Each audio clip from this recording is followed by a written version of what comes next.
indivisible, with liberty and justice for all. We want to proceed with roll call. Jeff is excused. Angela Willis. Here. David Newbill. Here. Lynn Shank. Yes, ma'am. Dan Crimmins. Here. Keith Wiederhold. Here. Mike Donlin. Here. Okay. So with that, we'll move on to approving today's agenda. Everyone's reviewed it, so if we can get a motion to approve today's agenda. I want to make a motion to approve today's agenda, February 17th, 2026. Second. All right. So we have a motion and a couple seconds. All those in favor?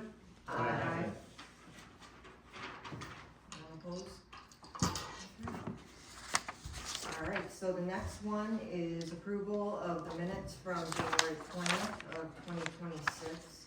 Hopefully everyone had the opportunity to review those. Any discussion or comments regarding those minutes? Madam Chair?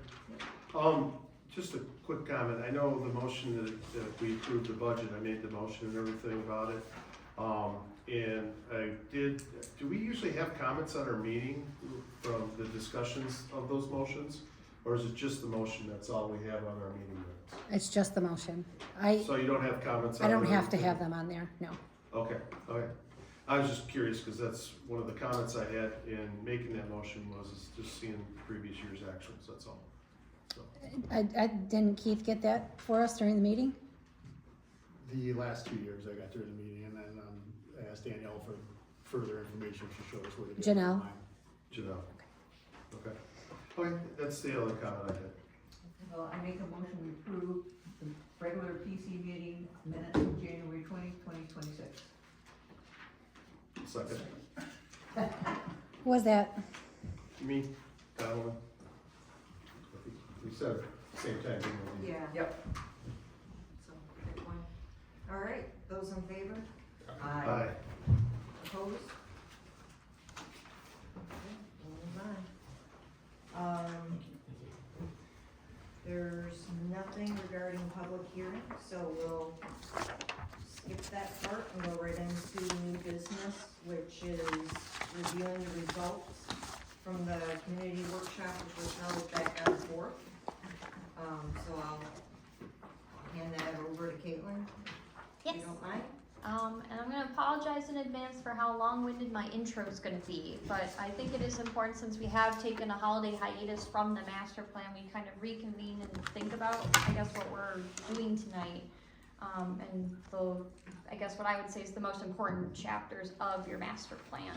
So the master plan is our 20-year vision of our community up to that period of time. And it could be something we do implement in 5 years, it could be something you implement in 10 years, it could be, well, maybe in 20 years we can do this, but we're just priming the pump to open a door as opposed to close a door. You can choose to open a policy window to say, well, maybe we can stick our head out and look, or it can be a door and you can walk through and you can commit to it. So there's a certain level of what level of policy, what level of buy-in that we articulate, which is our driving purposes in our master plan. Now, our master plan is the basis for our zoning ordinance and our zoning map, which really talks about what uses are allowed where.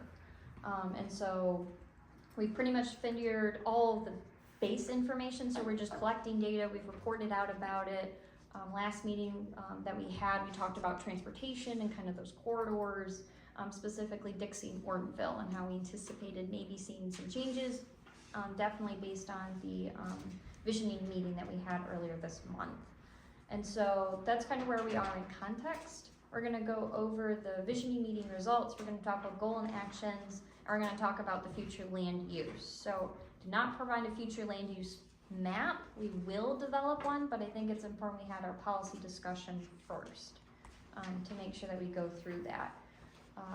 The community visioning meeting, we had a wonderful turnout. We had over 115 people. Not everyone wanted to sign in at the front desk, but generally speaking, based on number count of who did sign in, that is the number that we received. There were some different hiccups, some different things that didn't quite come into vision, but I think overall the public engagement did what we sought to do, which is have a good policy basis of what does our community want? And making sure that we're able to then take this information, digest it, and then figure out what level of policy options we want to do based on that input that was provided. And if there's anything you want to talk to me after me about how that event went or anything, I'm happy to stay after and talk about that. Tonight, I think we're going to have 3 big policy potential 180s. So your previous master plan, your current zoning ordinance, one of the things they talk about is a downtown village hub for Groveland. That would be over in Dixie. So it talks about making a very walkable environment, very street or buildings that are close to the street, mixed use, things of that nature. Where it currently is articulated, I gave you a ton of maps to reference, so what I'm looking at is your future land use, but essentially for everyone in the audience as well, you're going across from the Grove Oaks County Parks. So that's where it was envisioned. That is not anything what it is right now. But that is something that was talked about when we talked about in last fall, things we wanted to see on that corridor. We didn't say we wanted sidewalks everywhere. We didn't say we wanted buildings close to the street. We didn't want to accent different things. So we're going to talk about that in a little bit farther in our conversation. I would say based on our public community attitude, which we'll get into, but I think potentially you're more in a preservation mode. You like what your community is and you want to preserve it, and you understand that there are property rights where people can develop their property within a certain realm, but a lot of people are looking for maintaining what you have. And I said it a few different times to people at the event, but you have to plan to keep what you have. If you don't maintain your house, if you don't plan ahead, your house will not be as lovely as it was 5 years ago because you're not maintaining it, you're not envisioning that. And so I do think even if you are in a preservation model, you do have to do that. The other component is the level of governance that I think we have to kind of evaluate in this. One of the things that is talked about is our landscaping. So right now we haven't done a new construction site plan together yet, but when I've talked to when we've talked about different components, we require 1 tree and I think it's 8 shrubs or 6 shrubs per 30 linear feet. When you did your fire station, which I was not here at that point in time, when you put that in on Dixie, they were talking about that's a lot of landscaping requirements, and people were concerned that this is too much landscaping for a township and what we're envisioning.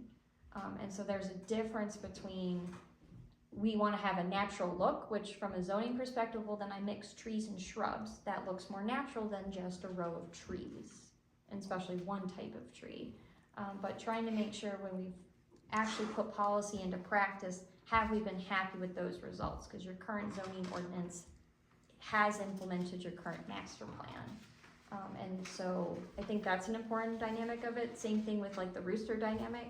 So we looked at different levels of keeping of animals and what level of oversight we wanted.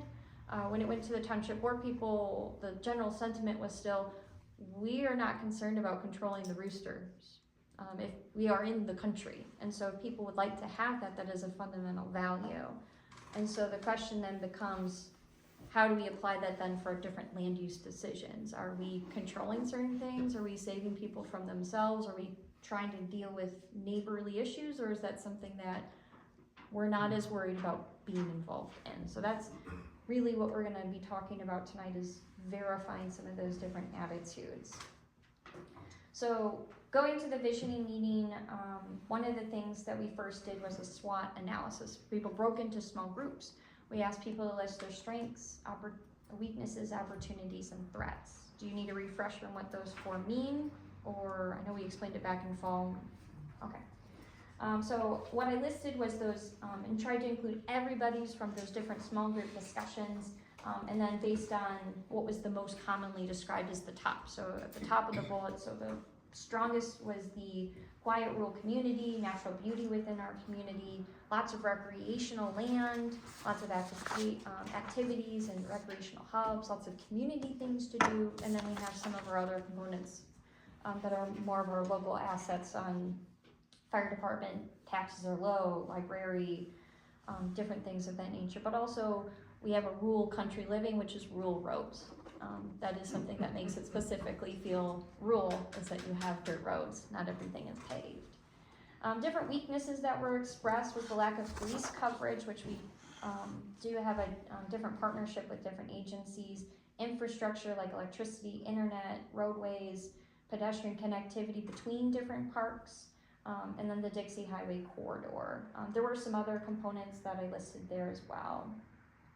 Different opportunities that were associated with the, as far as either now or later perceived improvements included various group having more community activity gathering spaces, more recreation, additional tourism or agritourism availability, enough land that's ready for development, especially along Dixie, trails, development of community center, redevelopment of gravel operations or gravel pits, seeing those repurposed as those live their life and are no longer needed. You have different senior housing things that were requested, expanding on camping, our recreational component, improving different facilities, and creating that environment for small businesses, specifically within our community. Some of the different threats were associated with the encroachment of large-scale development, such as I said during the meeting, was the triple threat. We have data centers, battery energy storage facilities, and then commercial solar facilities. There were other lists of undesirable threats, such as land uses, manufactured housing. Some of those physical threats, as far as improvements, were overbuilding, specifically within Groveland. We talked removal of wooded lots, harm to the water aquifers, energy reliability, and expenses associated with it, traffic congestion, inappropriate business growth of existing or new businesses. So what level of that expansion is really something that they're interested in. And other social topics, as far as threats, I grouped into is government overreach, which I'm presuming is kind of the PA 233, probably the overreaching of the state process for processing battery energy storage facilities, but also potentially what level does local government play in that conversation. Government transparency, non-disclosure agreements, increased taxes, and then as I mentioned, the state preemption for local policy. This next section, what we did is we asked people to kind of more go into an individual basis, where we had some people, we had material on the table, had limited paper copies, but then also had people enter in the data virtually on their phone. And so we asked them to kind of take a step back and work in either small groups, is what we observed. Some people, just 2 people wanted to look and do it together. Some people just chose to do it individually. With the corridor exercise, the first thing that we asked in small groups to do was to do wants, and then things that they did not want, specifically on those corridors. So major key components they wanted is plantings of more trees on major corridors, developing of additional non-motorized trails, connections, implementation of stronger speed controls, enhancing the road safety. Residents really pushed for rural preservation, making sure that we were able to protect our environmental protections specifically. And we asked people to divide out Dixie Highway versus Ortonville Road. And so that was Dixie as opposed to Ortonville Road. We really looked at improving traffic flow, upgrading the electrical grid, reliability, and sustainability.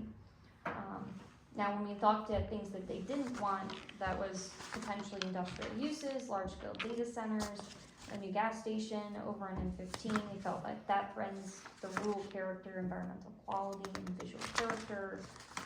Then there's a strong opposition to overdevelopment specifically, which contributes to those previously listed factors. At this point, I know several of our planning commission members, you were part of these individual discussions. Is there anything that you think came up during those group discussions that maybe didn't make it on the piece of paper or wasn't accented as much during this report out that you think should be more brought into this conversation? I had trouble with the choosing, the +5 or -5 on the pictures. Okay, so the visual preference, I'll go over that in a second. Visual preferences. They just, a lot of them didn't look like what I wanted. Sure. in Groveland Township. So I put -5 on a lot of them. Sure, gotcha. Madam Chair. To answer your question, there was one topic that come up, and I know that a couple different tables had a for and against type thing, but when you talk about infrastructure and support of businesses and stuff, sewers came up at the table Oh, okay. in regards to that too, because the need for, if you're supporting some type of business development, whether it's a small scale business or whatever, that was one of the infrastructure items that came up at the table that was at too, so. Gotcha.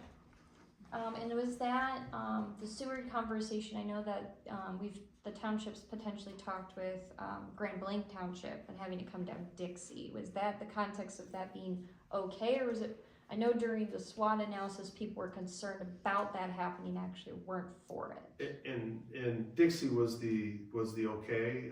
We didn't gotcha. really talk about where it was coming down or anything like that Okay, and stuff, so, but I did know that, you know, somehow, how do you support those things with, you know, without them?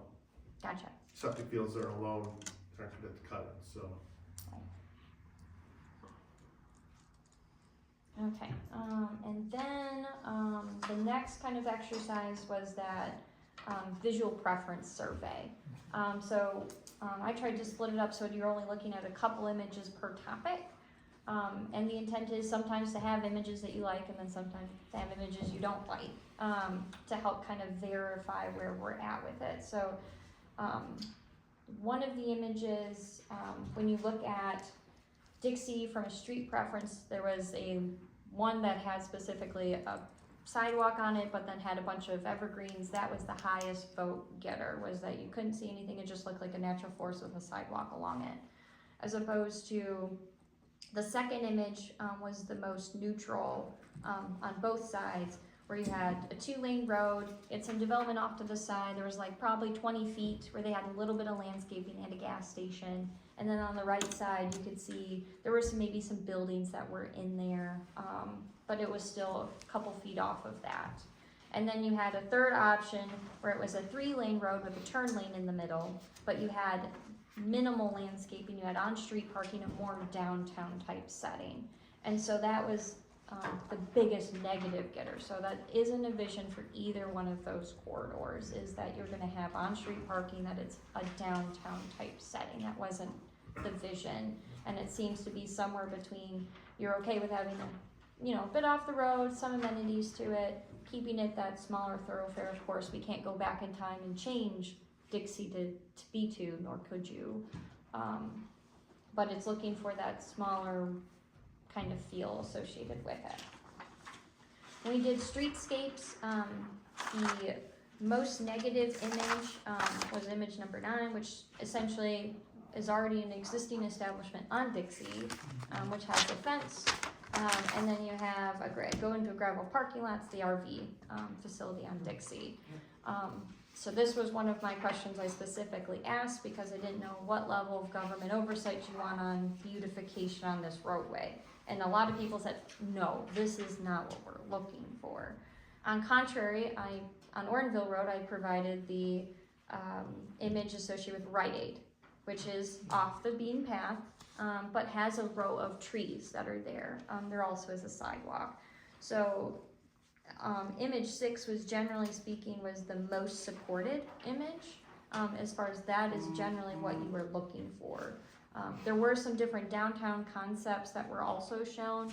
Those weren't very high vote getters. Those were very negative on super walkable environments, as opposed to that. One of the things that surprised me was a very strong negative vote getter was also for lack of a better term, but a fancy strip mall where you had people building several feet back. You had the parking lot, and then you had minimal landscaping, but there was a fancy fence with some landscaping in it. People did not like that at all. And so the intention is that you're not looking for grasses or those sidewalks that an initial walkability component. You're really looking for some space on the side. You want some greenery, not no greenery, associated with those corridors. We asked questions about signage, so we provided 3 different ones. One was just one purpose, no electricity associated with it. We had your standard pole sign that had some electrical components to it. That was by far the most disliked image. And then we had a large monument sign with a bunch of different tenants on it, which was still, people were relatively neutral on it, but also there was a relatively large group that were very negative on it. So you're looking at minimal lighting associated with those signs from that standpoint. When we looked at different developments specifically, there were some different options associated with being right up to the road. Again, that downtown field, that was the most disliked associated with it. Then we had one that was a little bit more off the beaten path. It was 3 stories. That was not generally liked, but more liked than the first one, where it being downtown, on-street parking, things of that nature. And then we had image 15, where people were extremely neutral on it. So it took about 30% of that vote, with 20% saying we do not like this. And that one is a building that is on Dixie that has 0 landscaping in the front. So people, in looking at that, generally speaking, seem to like some landscaping, but if there's nothing, that's not causing people some level of dislike, but not significant dislike, if that makes sense. And then the other component was more relating to development of housing. So we provided one, you couldn't really see the house, but it's your standard probably 2-acre property with a pole barn in the back, but you can't really see the house. That was the highest vote getter. People are not looking for a large attached building or apartment complexes. We did provide a picture of a duplex, kind of like a smaller subdivision setting, and that was also pretty unliked on either corridor. So both corridors, generally speaking, mirrored. There wasn't a lot of whole difference between the two, but generally speaking, that's what people are looking for, is a maintaining of low density, not very high density components associated with it. And then the last topic that we talked about was specifically our land use hot topic or preferences. And so I would say the first question we just in general asked is, what is your level of support for those different individual uses? 75% said strongly opposed, pretty much across the board. So majority of people, this is not the predominant use. That's kind of what we indicated in our review. We did give people the options between permitted, special land use, and prohibited.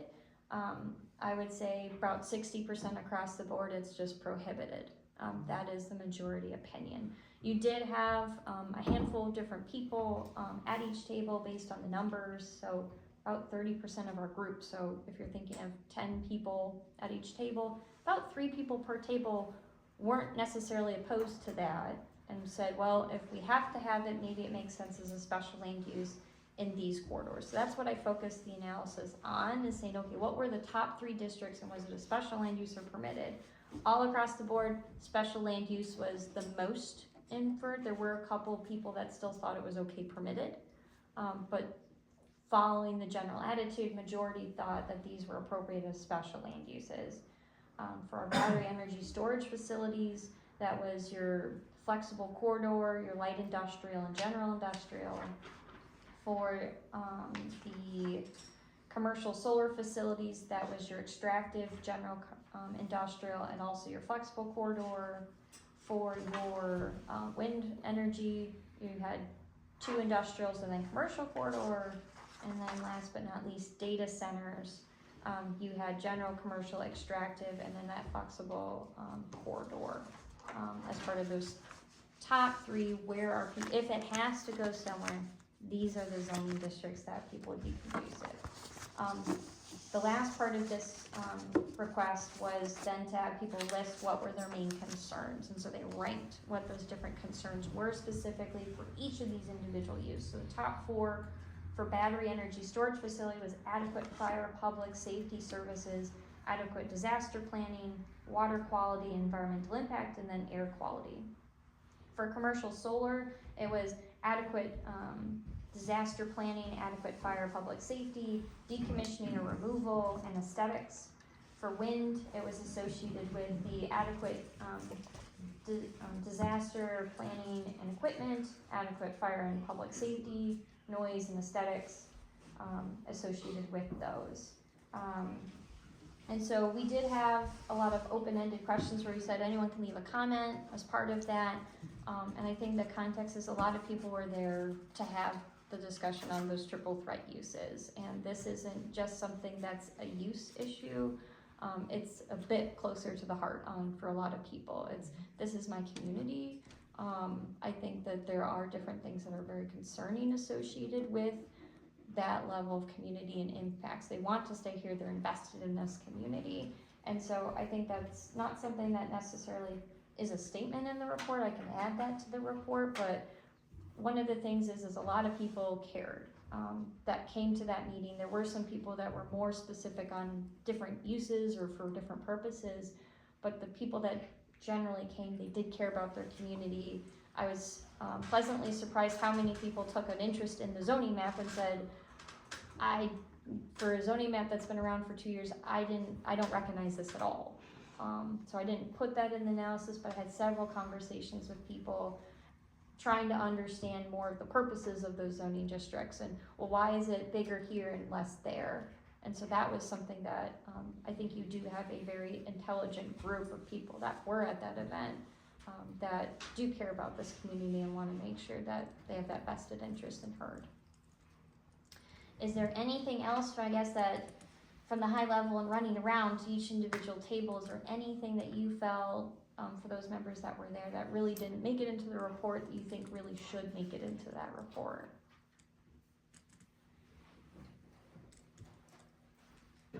Go ahead. Go ahead. Madam Chair, there's really nothing that I want to add into the report but what the question I really have for you, Galen, is the number of surveys that were collected for this information that we're putting together right now. I know we had 115 people at the workshop. Right. And I know there was the web-based surveys that you had on your phone too and stuff like that. Right. On the visual aspect, that was, I think, the hardest part of the workshop to understand. Sure. For a lot of folks. The second hardest was, understanding what everybody understands what permitted means, but when they read special Land use. thank you, special land use, they're like, I don't understand that. They don't understand that there's a second process to that, getting that use approved to a zoning ordinance and stuff. So I think that was kind of the second aspect to it. So first question though, how many surveys were part of that visual component of the workshop that we gleaned this information off of? So I think the total tally was 70 something. 70 something? Yep, so we did have the paper copies. I think we did get all of those back. And then when people did divide on the sheet to count for 2 people, we acknowledged that as part of our review. We do know people did do it together, and I was like, oh, can I help you? And they're like, no, I just want to do it with this person. And I said, okay. So on the visual side of the component, how many of those surveys do we get back? Because that was mainly electronic, that wasn't on paper. Oh, no, I had. That was on paper Yeah. and electronic. That's not where I was going with that. The But- permitted special land use section of the workshop, I think that was strictly online, correct? One of them was strictly online, wasn't it? Nope, there was handouts of both. Were they all 70 for both exercises? There was a little bit more drop off, I believe, on your visual preference. On the visual Correct. preference? There was a little bit more of a drop off. I think some of that's community interest with it, but Okay. Yeah. And so the next question I have, and I'm sorry, what percentage of those 70 or that drop off are representative of our community? now that I don't have the answer tonight. So one of the things that we did ask when we had people sign in is we kind of asked them to declare themselves a little bit. So you circled resident or you circled, I was resident, business owner, or other. And so I don't have the specific number for you, but I know that several people were putting in resident, or resident. I guess So majority were. Let me rephrase the question, because I'm not, of our township residents, how many residents do we have in this township? How many, I'm just curious. Yeah, In general, what's our population? in the town? 6,000. 6,000? Yeah, it's like 5980 or something. So 6,000. 6,000. So we had 1% of the population really kind of respond to the report that we have, right? Right. So, okay. This is where I'm going with my comments, because I made this to the board and everything too. Madam Chair, there are residents that don't like the public setting, or not propelled to make comments, nor even fill out things.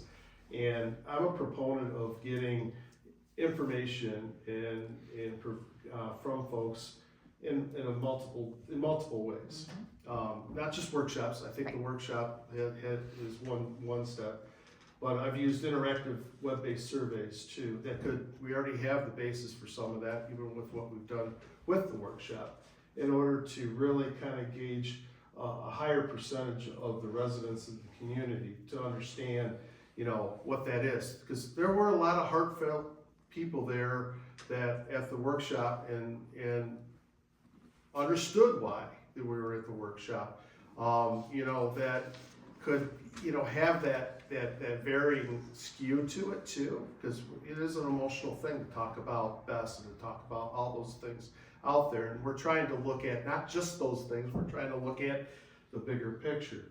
So I said this to the board in a public comment, that I think that there are other tools to help glean these information, to make more stronger reports on themes within the community, whether that's an interactive website or a second workshop that would focus in on some things in particular to what the themes that we maybe see in the first workshop. So, and I'm a proponent of trying to glean as much community input as we can, and being that we have a township of 6,000 residents roughly, and we got 70 response roughly, that's just over 1% of the residents in this community. Is there other ways that we could glean some more information? I don't want to prolong the process either, but I think that might be something to consider down the road. So that's something I just wanted to add into it. Yeah, because I agree with your comments. I mean, based on the survey results and the number of folks that either A, attended, or B, responded to actually turned in a survey, is that truly representative of the entire community? And to your point, you almost need other samplings to validate that 1%. Is that truly representative of the entire community? Because to your point, some people just are not good in public setting. They'd rather, whether it's coming up to the township and putting something on a paper, or doing a web-based survey or mail or whatnot, there's other means.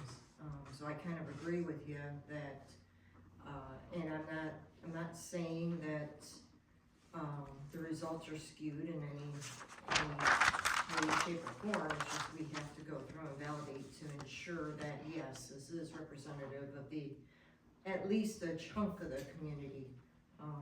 I'd be happy if we can even get north of 50% response rate in the community. I don't think I've ever seen that, but. I mean, There's communities that have had several, at least 100 though, survey responses. Yeah, several. Yeah, so you can get several hundreds. I think, there might be more, there are a couple of our more urban clients, they have gotten thousands. So it's about strategic placement and topics, and working that group. yeah, and it kind of goes back to that old adage, you don't want that in general for a community. You don't want the 1% driving everything, But then on the flip side, your butt better be in and you better be participating if you don't want that 1% driving it either. So, I mean, it kind of goes both ways, but I agree with you. Are there other mechanisms that we can use to get a better gauge on community input? And maybe it's more of a slimmed down survey that kind of hits on these points, for example. Because I think it depends what information we need to glean, and then it's a matter of how is the right way to get that feedback. So surveys are very one-dimensional. You're sending it out, it has the information, you can't have too much info, otherwise you drop off. But it does give you, anyone can do it from the comfort of their home in their pajamas or wherever, and at any time. So it just depends on what information we're looking for, and then we can discern what's the best method to get that And info. you do have to be very, very careful on surveys to not put questions that may bias the answer. That's the key thing. I know, I've seen many where it's inadvertently it happens, where questions are put together in such a manner where it basically leads the individual filling out the survey. So that's the downside of surveys, is the questions have to be put together in such a manner to not lead the surveyor to a certain way. Mr. Scramlin, do you remember years ago, we were asked, did we want a single garbage collector in the township? And we got to respond. I don't remember how it was sent as a letter and then we responded or what, but the community said, no, I like my garbage collector. Even though we can get it maybe cheaper and save the roads, this is what, and it died. Do you remember how that was sent? I think it was a letter, but I don't remember. I remember they sent out a mailer. Was it- I mean, That's this what I been- thought it This was. been years ago. I think you actually mailed it back in. So the Yes, question or dropped is, it off. what was Yeah. the response rate of that mailer? That'd be good to know. Because we do have an aging community too, where maybe web-based may not necessarily, it may address a certain population, but, I mean, And you're right, aging population, but if you make it real long, they're Oh, not I gonna get wanna tired. go through it. I'm They're tired. gonna I'm like, like, forget it. That's what I'm saying, it's Yeah. gotta be, it's Short gotta be. So let's Precise. continue the rest of the conversation and say, hey, these are things that we need validation from. Yeah. Or we need to research more, and then we can kind of circle back to that conversation, if that makes sense. Yeah, cause I think, and I'm not buying or selling, okay, I just wanna make sure it's very clear here, but the thing in my mind that, where the red flag goes up is, the synopsis of the hot topics. And the question is, okay, folks that are participating, are those the ones that have been in these meetings the whole time when we were going through BEST, for example? I don't know. And I'm not saying I'm for BEST, believe me, but it kind of gets back to, does that 1% that was in attendance represent the other voices that are unheard? Sure. And I think that's what we need to validate. I mean, that's the one thing that jumps out in my head are the hot topics. And I would say generally these land uses, the extent that we've talked about them in the master plan, that is the extent that's appropriate. You of course can do community surveys that go more in depth, but Yeah. the master plan is a general policy document, it's not rules and regulation. Right. So we can talk about how, when these are mentioned in the master plan, these are pre-application meeting or application FYIs. Just so you know, we did an event like a year ago or 6 months or whatever, and this was wildly unpopular. Yeah. And they can take that how they want. But that's the level of communication we can provide them, and then say people are really concerned about these things. Yeah. These 4 things when these came up. You'll need to have very good answers for those things. Yeah. That's the level the master plan can help. Yeah. And then maybe that, depending on when we get into that policy discussion, if there's more on the hot topics, what does that mean? But I think it goes hand in hand though, because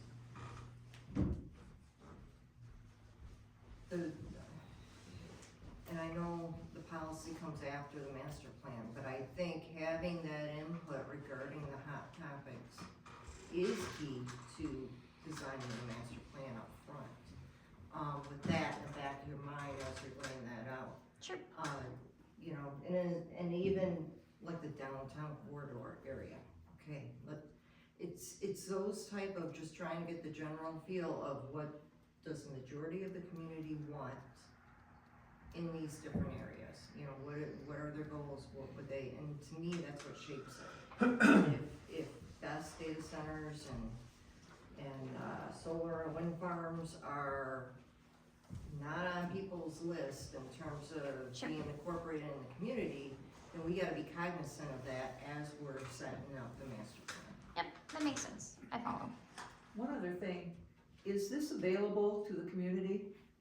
So I sent it through the official packet. This is gonna be something that's put in the full master plan and made publicly Well- available. I don't know, Danielle, if that's something that the township wants to post on, just that one section, so that people have it Well, now. No. What I'm I'd thinking, post the it. people that were there, they would like to know what the results are. Yeah. Sure. Than just sitting here. They would like to go page by page, like I read it on the internet. I sat there and read line by line. I know they wanna see it. Yes, Sure. I agree. It will be, so this is gonna be put in the master plan, but when that's publicly, the whole thing put together, I don't have a firm deadline, but that's something that's more than But this welcome. is, We can no, just- this is from a citizen that they attended. Yeah, They should see this I wouldn't now. wait for the master. Yep, that's what I'm No, saying is now. totally fine to Okay, have the okay. township put on the website. Okay. Yeah. Okay, thank No you, problem. Cause I think they would appreciate it. Yeah, let's not wait for the master plan. Angela, just to circle back with what, you know, a survey could do. Yeah, I think just increasing the percentage of input is, I think that's Yeah. valuable for I us. think we already have the semblance of the survey already in place. I Yeah. wouldn't change what we have, with the survey. The only thing that may suggest is that first session of the workshop where strengths, weaknesses, threats, and opportunities, you could put a menu of items that were identified during the workshop and then put another in there. Sure. And get that kind of feedback. Now that, again, that survey has to be geo-referenced, and you have to somehow assure that it's a Groveland Township resident going after that, correct? So you can, there's a bunch of different, we use SurveyMonkey as the provider for surveys, so there are local controls that you can Yeah. do with So- that. Same thing, like I can limit only one per household. I don't like doing that because a husband and wife may not agree on their surveys. Me and my husband don't. Don't tell my wife that.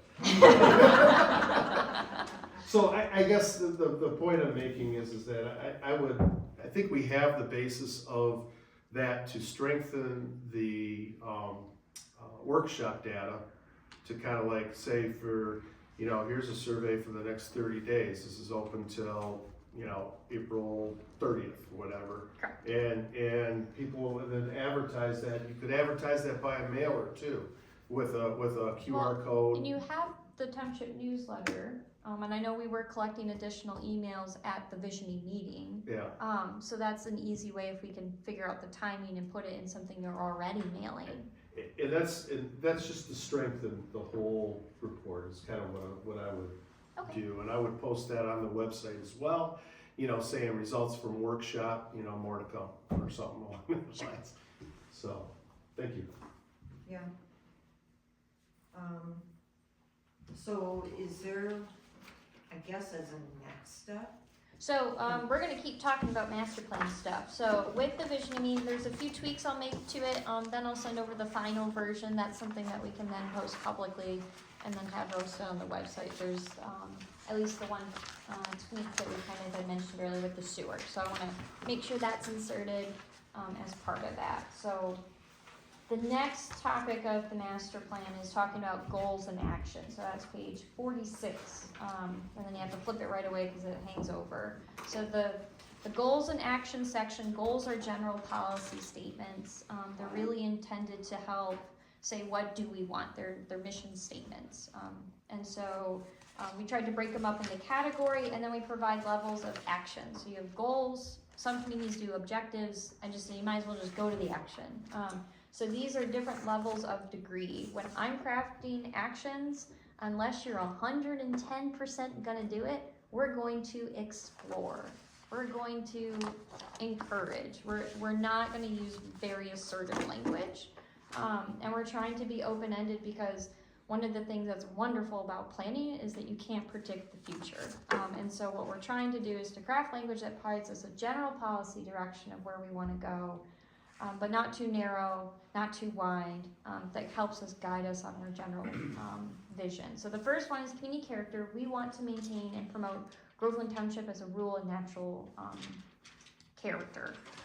And so that's fundamentally by watching what future land use development we have, which will be later tonight, Making sure that we look at rural character through police power, so other ordinances that play into that. So your noise ordinance plays into what do police, don't police. Our animal policy plays into that conversation. Ensuring that you have a rural atmosphere based on residential development and verifying those. Work with Oakland County Road Commission to maintain certain gravel or rural roads. And then we need to develop a set of design guidelines or look at our zoning standards to check what does that scale and flexibility look like. This is not the document we say we want 50-foot setbacks. We just know that that's something we want to evaluate to make sure our zoning ordinance is going to implement our future. Next is community administration. So we want to provide adequate public services and community facilities that meet existing and future populations. So how do we do that? We're transparent and fiscally responsible, updating information on the township website, utilizing social media or newspapers or newsletters, updating our fee schedule regularly, communicating with the public is how we do part of that. Maintaining important documents through the township, so your code of ordinances, your master plan, your zoning ordinance. Ensuring and supporting appointed and elected and staff for education purposes, so you can only be as powerful as the back burner component there. And then making sure that you establish that annual meeting. Some communities do. That's a suggestion. That's why it says consider establishing it. Where you on a regular basis will have the planning commission, the township board, other committees if you need the ZBA there or something to actually talk through policy components. So you already did that when you talked about BESS. You had the township board and the planning commission meet together. So doing that on either regular basis or as needed for those different topics. Am I going too fast or generally makes sense? Chair, Caitlin, what do you mean by rural character through policy or Yeah. power ordinances? What's that mean? That's what I was gonna ask. It's under the goal of maintain Groveland Township's rural and natural character. It says continue to maintain a rural character through policy or power ordinance that overregulate the community. I don't know what that means. So it's policy or I'm missing the word police power ordinances. So a police power ordinance is like a noise ordinance. Oh, Policy, so I can go more in depth on, I guess, listing out specifically like the keeping of animals, noise ordinance. But in generally, it's just trying to be a line item to say, are we looking at our policy to make sure they reflect rural character? So I can go more examples if you want in there. no, I was just confused by The phrasing. the power. I'm looking at power ordinance. What's a power ordinance? sure, I'm going. yeah. That's an ordinance that I know it. Yep, I enforces understand where it, you're there. yes. So Yep. are you? I'm missing police on there. Okay. Yeah. So I guess a statement is to review our ordinances to make sure we're not over-regulating the community in order to maintain Well, I mean. So so it's not, so some level of government, yes, and some level of government, no. So if you go into a community, rule means something different for everybody. So one of the maps that I provided to you is Oakland County's existing land use inventory. I believe it's from last year. So it looks like this, 2005. And so what they did is they categorized how much agricultural land you have, which is bright yellow, single family, and then recreation. When I look at your community now, I look at how many bright yellows there are. I think you have 20 properties. You have 20 farms. Yeah. So you're not an active farming community in the same way, as much as you are a rural character community. It's a matter of how many mailboxes do I see when I'm driving down the road, and if I go mail, mail, mail, mail, mail, I don't feel like I'm in a rural area anymore if it goes mailbox. Mailbox. You feel like you're in a more rural area. And so each community has a different tone of, I guess, what I call the mailbox philosophy of how many mailboxes do you see in a quarter mile. But that's something that we need to review that policy. That's a lot size component. That's something that's appropriate in the zoning ordinance. But that's something that we want to evaluate. Does that help answer that question? I'm just not getting that from the statement. Yes, it is very general. So I guess I don't like this statement. I'll just be point one. sure. Because I can read this a couple different ways. Yep. I can read this as we're gonna put in so much ordinance and we're gonna regulate, but in my mind, you start over-regulating, you no longer have that appeal anymore. So Sure. that's where I don't like that verbiage, cause It's not specific enough.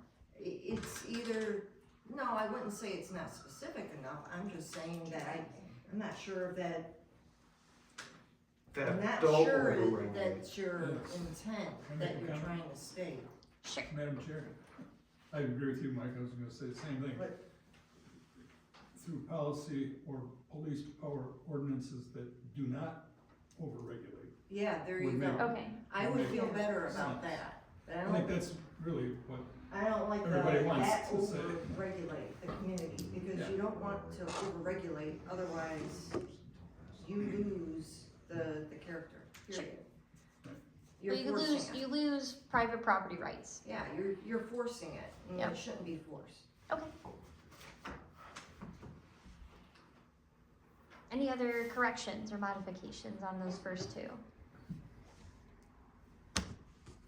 Okay, so you don't necessarily want more examples of those, just fix that phrasing. Yeah, Absolutely, can't do Yeah, it. just insert the word don't, and I'll be fine with it. Yep, so police power and then do not overregulate. Yes. Got it. Next is talking about natural features, so to protect and maintain Groveland Township's natural features, so that's woodlands, wetlands, aquifers, water bodies.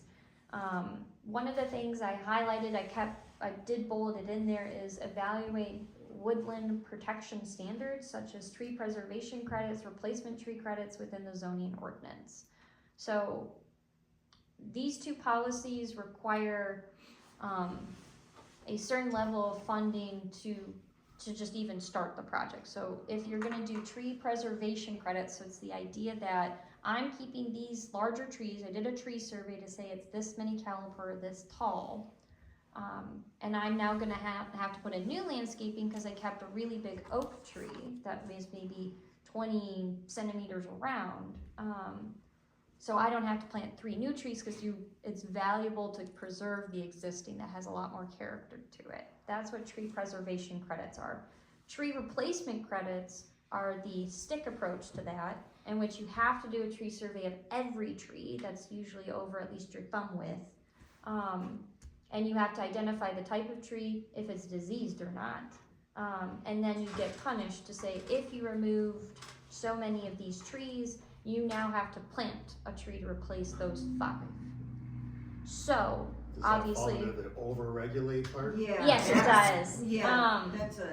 Yeah, we need to be careful on the language here. Yep, on and that's here. why I highlighted yellow on my end is, so when people talk about woodland preservation and what level does government make sense in this conversation, that's something that's important to validate. So it sounds like we're okay with the carrots. If you keep the oak tree because it's really big and it works for your site, are we interested in that kind of a policy where you only survey the trees you're keeping and not a punishment attitude? Madam Chair? Go ahead. I As a have a feeling landscape, you're gonna say something similar to what I'm gonna say, so go ahead. as a landscape architect, I always have 4 trees, okay, so I'll just put that out out there on the streets. Do we have a woodlands protection ordinance or any type of tree ordinance in this community? I don't think so. I don't remember reading it. So you, in the zoning ordinance, you do have landscaping provisions talking about preservation of woodlands and that. But kind that's of for talking new about that. construction, I Right. thought. And that's commercial That's for too, new, for permitting, and that's for new construction for commercial. not residential, not I don't think it's for single family, but it would be for multiple family. multiple family. Commercial, industrial. Okay, Right.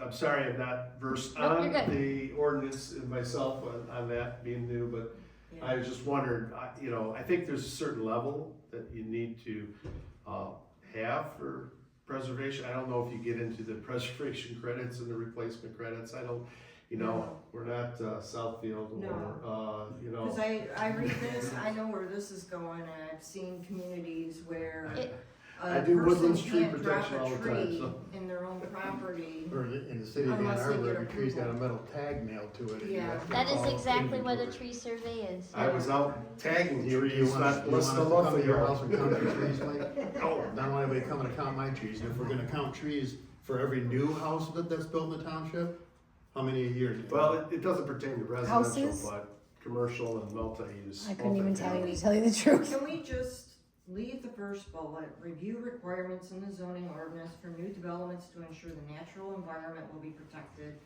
Eliminate the second bullet. You can, so the reason I made the second was to see what level of governments we were talking about, so we're not ready for that commitment yet, is what I'm hearing. Okay, got it. So just one thing for our group here, if we're gonna parse this document and we're gonna say add this, take that out, take this out, Yeah. there's no way we can send it to the residents if it's No, not done, I get it, right? I get it, yeah. But I don't want it sent out to the residents and we don't agree with it. Well, so the part we talked about posting on the website was just the community visioning chapter. Yeah, the The- workshop. Yep, and so Results. just that section, and then, the rest of this, we're not at the public Okay, hearing yet. so we're only gonna send the workshop, your summation, your summary of the workshop. Okay. Perfect.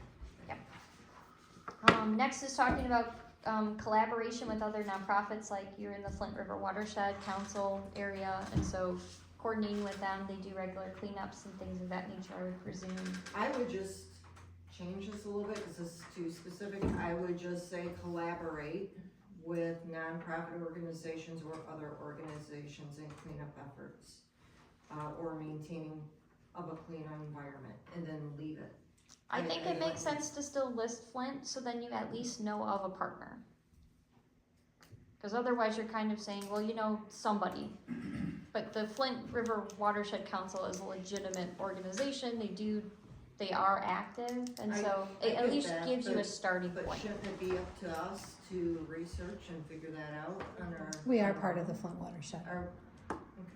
Water flows, when Stablix tried to come in here, they did this investigation. Our water flows to Flint, Yeah, so whatever we put down in the water it goes goes to to Flint. Flint, Yeah. yeah, I understand. And they need to be involved, I Yeah, think. yeah. I was just wondering, because this was supposed to be more vague, it just seemed like this was a little bit specific, that's all. It's an example. Yeah, that's fine, that's fine. So next is talking about recreational facilities, so, again, maintaining those for all ages and all abilities, collaborating with our current partners associated with Oakland County, DNR. We looking at existing zoning ordinance language, again, making sure that we have a place for commercial recreation. People come up with very innovative ideas, and so checking that we have that flexibility in our zoning ordinance to deal with those, different uses. One of the things I highlighted on my end is the development and updating of a 5-year recreation plan. So the DNR does have specific guidelines and requirements for parks and recreation plans. It is my understanding the township doesn't specifically have one for themselves. We do only, I think, have the one township park, and then we have all these other assets. Go ahead. You just answered my question. Do we have any parks? And why would we have a 5-year rec plan if we didn't have parks? I don't think you need one. I just want to make sure you knew that was a thing. You can't compete for DNR funding through the Parks and Recreation passport and things of that nature unless you have those. Where's our township park? Right there. Where?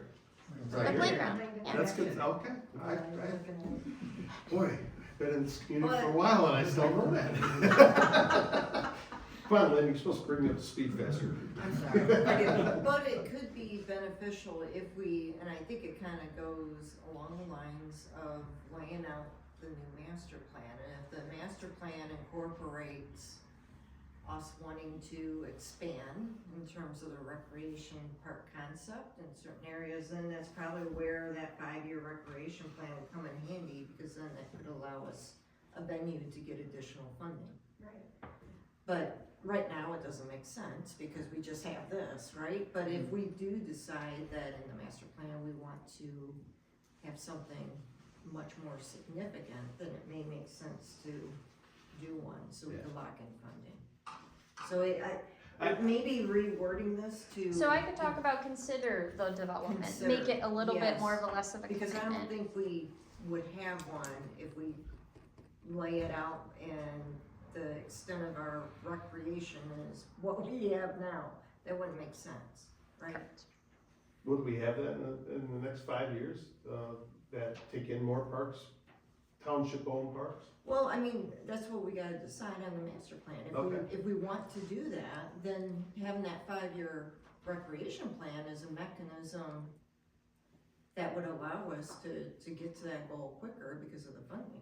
And you can always have a Right. Parks and Rec plan that does not meet the DNR requirements. Granted, we have the one asset, but when you're talking about community wanting to keep recreation, wanting the diversity, you can only control what you own. Yeah. And so I can't speak to the relationship you have with Oakland County or the DNR and influencing what goes into those parks. I have no idea, but So from a recreation perspective, you know, I would see more value in connectivity plans, trail plans throughout the township, because Yeah. there are a lot of recreational assets that we have within this Yeah, they're township. just joining. And how do we connect them via non-motorized trail systems, you know, things like that. So there could be a consideration for, you know, a township trail plan. I'm just gonna throw it out there. It's And one that of those could be things. built in a 5-year, I would think, a 5-year recreation plan, where if that's what we wanted to do, that would, again, maybe that is a vehicle for us to get some funding to be able to. Okay, you're selling me. Yeah. and they usually are complementary of that. Parks and Rec plans, if you have trailways, they do include trailways. Yes, they do. Because DNR does help. The least competitive funding is actually acquiring new property. Mhm. Those are the least competitive. When you want all the stuff, they help pay for the stuff. That's very competitive. Yes. So, and then there is that last bullet I highlighted, which is explore opportunities for non-motorized transportation pathways in appropriate locations within the township. So we can add to make that into its own plan. I mean, we can put plan in there, and I just think you'd want to probably have one document that attaches both concepts, but not lose sight of, like you said, trailways and connectivity. It would be more value, it'd be more of a value to be in one plan I for would those say so. opportunities than, Just you know, bundle it, yeah, just bundle and save. just bundle it.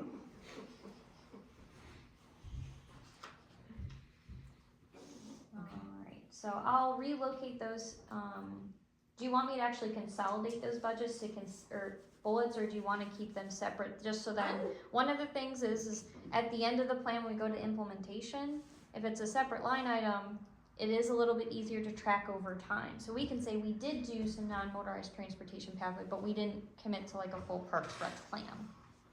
Does that Well, make this is the sense? summary, right? So we're not really committing to anything on that. That's correct, Yeah, it's correct. just- But one of the things we do recommend as part of your annual report with the planning commission is, are you working on your master plan implementation?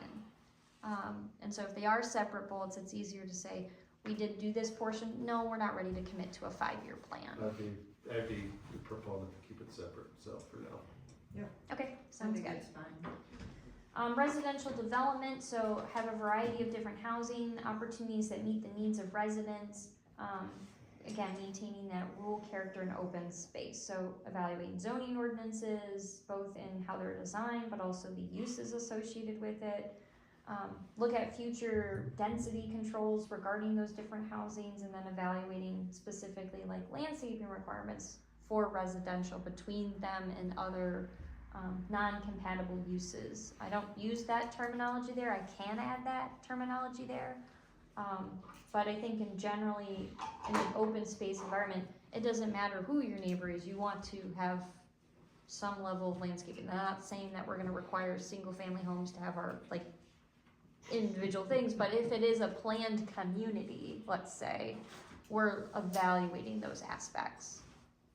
Especially as you go into those more dense operations. Next is talking about commercial. So this, I have the first 2 bullets highlighted and looking at what do we really want to do. So there's the difference between, I think, what the general public has said. So if you look at the results of the 2017 public engagement, it was more specifically asked, do you want the commercial strip to be for us or for the recreation for people to stay here longer? And the overwhelming response was for us. And when we talked about the results of when the guest speaker came from Groveland County and what you need to do in the Dixie Corridor, we said, we need more things so people can stay here the whole day or multiple days. We said, actually, no, that is not what we wanted. And so my question is, with that commercial hub that I mentioned at the beginning of our meeting, or do we wanna really focus in saying the primary centers for commercial is the village of Holly and Orangeville? What do we wanna be when we grow up? Do we want our own thing for immediates? Do we wanna be a bypass? Or do we say, you want to have certain amenities, it is expected you're going to have to go to the villages? And I think that kinda goes back to the survey results, right? So I think this one's a hard one to answer. If you glean it off of the recent survey, I mean, basically is either acknowledging that you got other areas, do your major shopping, and if you do have anything that's commercial, it's basically small business, right? And that's about the extent in terms of what you, summarized. I mean, I don't know if anyone else wants to weigh in, and again, I'm kinda hesitant because we need more. Go ahead. Correct me if I'm wrong, but you're talking about the Dixie corridor, right? Do we want, asking the question, do we want people like that come in for the Renaissance Festival to stick around a couple hours after that? So like, do we Or build maybe up to have a overnight. bunch of like restaurants and a walkable downtown where they could go and shop afterwards for whatever And did knickknack? people respond to that? So in the previous public engagement, 2017, the resounding response over, because for the previous master plan, you did 3 different levels of public engagement. And so all of those, the general response was, no, that is not what we want. Is it still the response this time? So we didn't specifically ask that question but I would say generally the attitude is we're worried about us because a lot of the concern that was reported was overbuilding of commercial. I don't want big box was specifically mentioned All right. as opposed to That answers me. small business. So I think your community is consistent in that messaging over time. But Was the tech park area, the Groveland Township, the property considered the tech part right now? Was that included in any opinions of anybody, what they'd like to see of that? I don't think it got that specific to that specific area. I think people were more concerned about, they are okay with what is current. It's just that expansion question. How much along Dixie, how much along Ortonville? Maybe that could be identified in a survey or whatnot, whatever we decide to do in the near future. Try to flesh that out a little bit more, The tech park. I would think. Yeah, specific to that corridor area, like Danielle was saying. Yeah, that's gonna be I mean, the area can be a Supposedly- lot of great things. Yeah. And I heard of many great ideas that were said at the community workshop that I'm not too sure were brought completely to the table.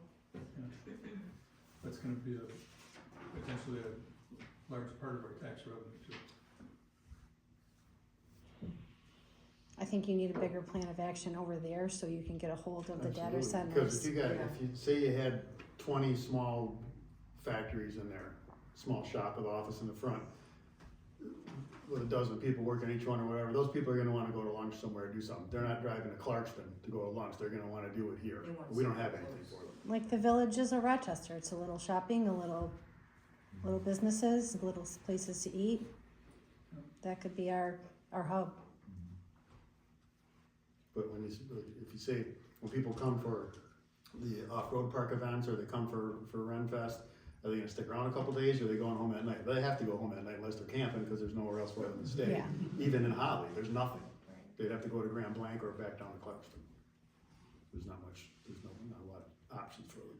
There's just other considerations than data centers and BESS and big factory stuff to go over there. Right. Could be a nice little community over there.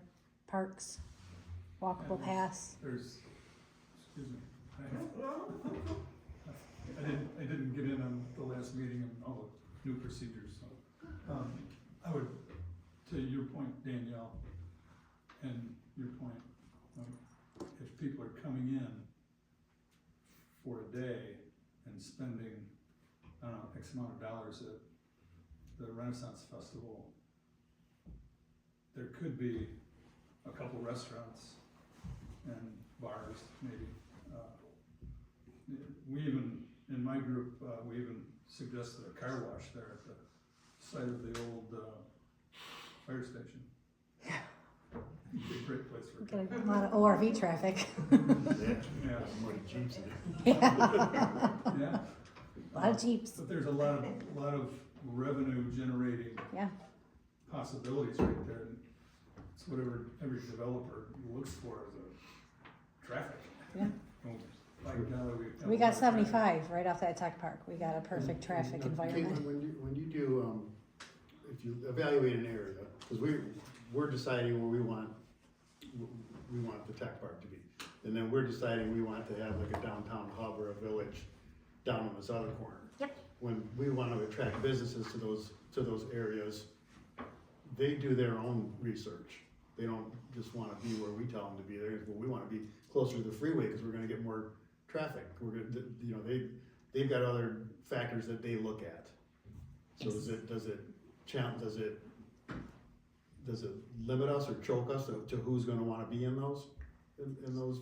So that is the art and the crafting of the language, or the art of the deal. But the biggest thing is how you craft that language. So you can say, I'm not going to draw on it because we're going to draw on this later. But we could say this is where the commercial makes sense because we have the interstate right here. We're gonna pick this. You can say this is generally where we want the commercial. However, if you're adjacent to either future or current commercial, we could see that expanding. That lessens a leapfrog approach without doing the whole corridor as appropriate for commercial. And you kind of put specific lines in the sand if you're willing to commit to those lines in the sand.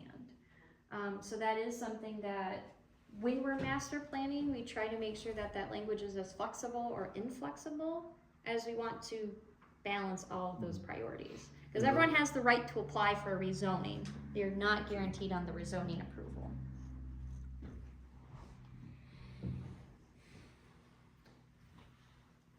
Madam Chair. Go ahead.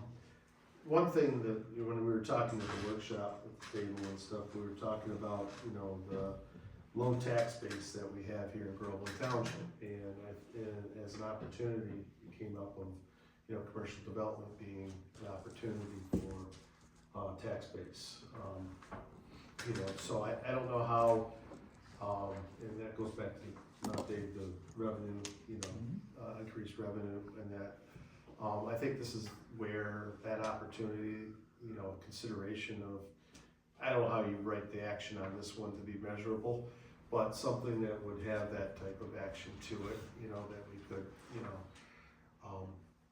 have that benefit, for it. So I'm just throwing that out there. I struggle with this one too, so. So are you saying a bullet on here for action?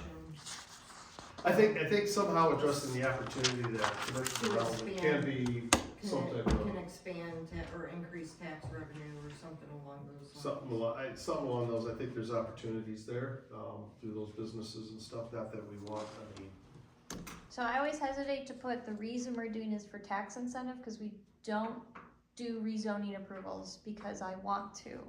Yeah, It has I'm to be, following you. it's not fiscally driven, it's Right. because we're community planning. It's either appropriate because of what's around it, or what's there, or it's not. I do caution on putting the fiscal part. It is in the back of our mind, it is important, I but I agree. think there's better ways to address it. So I agree. the first bullet really talks about, Tax incentives either. Yeah, Right. yeah. No, I agree. I just, that's, In like I said, my it's neighborhood in Royal Oak, there was a company on the corner, a factory, and they got a tax abatement. And they operated there for 20-some years. Tax abatement expired, and then they closed the factory because they wouldn't renew it for them. So they operated there for 20 years, never paid a dime of property taxes. They got fire services, police services like everybody else. And the roads plowed, and they didn't pay any property taxes to Royal Oak. Then the yep, abatement was up, and they that's left. why you have to be Literally careful within a with month. those. Yep. They're some Agreed. diligent people. So the two fundamental commercial questions, I guess, is do we have the answer for if we're intended to meet more of our local commerce, Or are we looking at potentially providing more of a regional commerce? Are we playing to the 75 traffic? Or we don't know the answer to that I don't question think yet? we know the answer. I mean, Okay. I think we need to get more, I think that's where the surveys or another mechanism to get community feedback to see if we could put a broader net out there to assess it. So is it fair to say that we're kind of looking at just trying to put baskets of commercial uses? The intention of local businesses that are attending to the I-75 corridor versus your prolonged stayed recreational? I don't think that we should, No, I'm saying, are those the three categories I of would- what I would we're think. debating? yes. So we're kind of, those are the three different baskets of commercial that we're kind of debating. What We're did not, What did you say again? so it's local commercial, Local, playing to the I-75 traffic, right, and then the prolonged recreational stay. yes, like the campers. Correct. Is that kind of fair? Yep. These are the three I would- different categories of commercial. We're like, what level does that make sense? Okay. Yeah, those are the three buckets. And then the second bullet is encouraging clustering of commercial and office developments in close proximity to major intersections, but do not foster strict commercial development. So this goes into what level sprawling you're talking about. What level of upbuilding on Dixie or Ortonville Road do you want to see, or do you want to see more of a incremental feel? It's clustered together. You have commercial, and then if you need some more, you should be right next to or one property off of commercial. You're not looking for it to be just anyone on this corridor.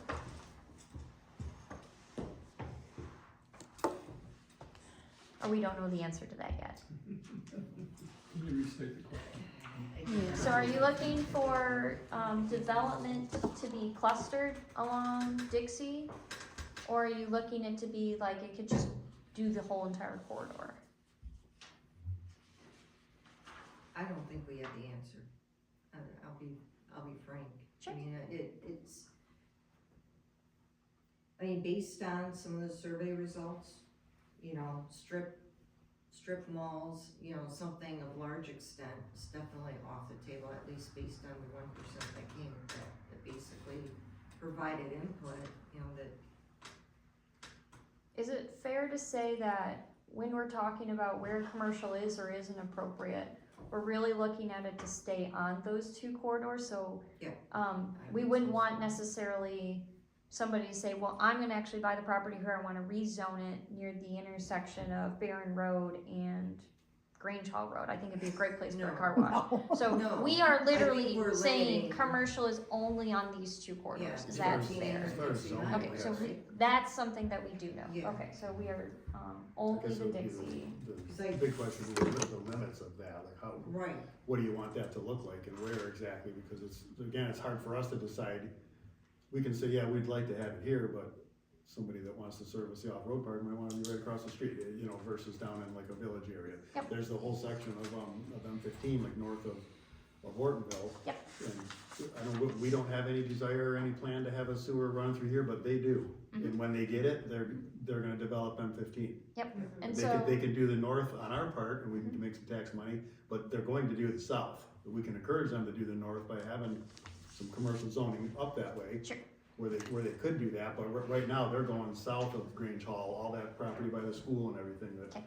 where they've got land is where they're gonna blow it up. so could we change this language to just say encourage clustering of commercial and or office developments to the, M15 and Dixie Highway corridors? Because I think this is a little too specific, where I think once we start looking at the maps and constructing the actual master plan, that will allow us a little bit more latitude in terms of placement. Maybe at the end of the day, it ends up being at major street intersections, but until Sure. we do the legwork, it seems like it's a little bit too specific. So when you're speaking of the commercial corridors, that what we're talking about, like M15 Yes. and Dixie? Yes, And that is this pink color, right? Yep. So,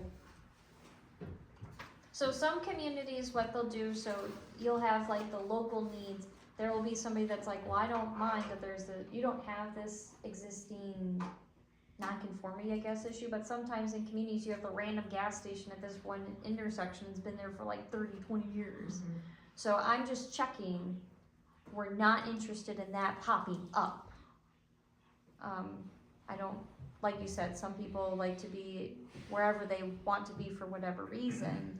But So that's right- not of interest to us. We want them to be confined at least to those two corridors, and we Yeah, still have to figure out the placement, but. So right now, a lot of that is zoned REF, Rural Estate Farm. So if we change that by that gas station to say, sure, we will, in the future, we'd like to see some commercial around here, that's gonna make the rural people that, the property there that's rural now will now be commercial and they can start building up.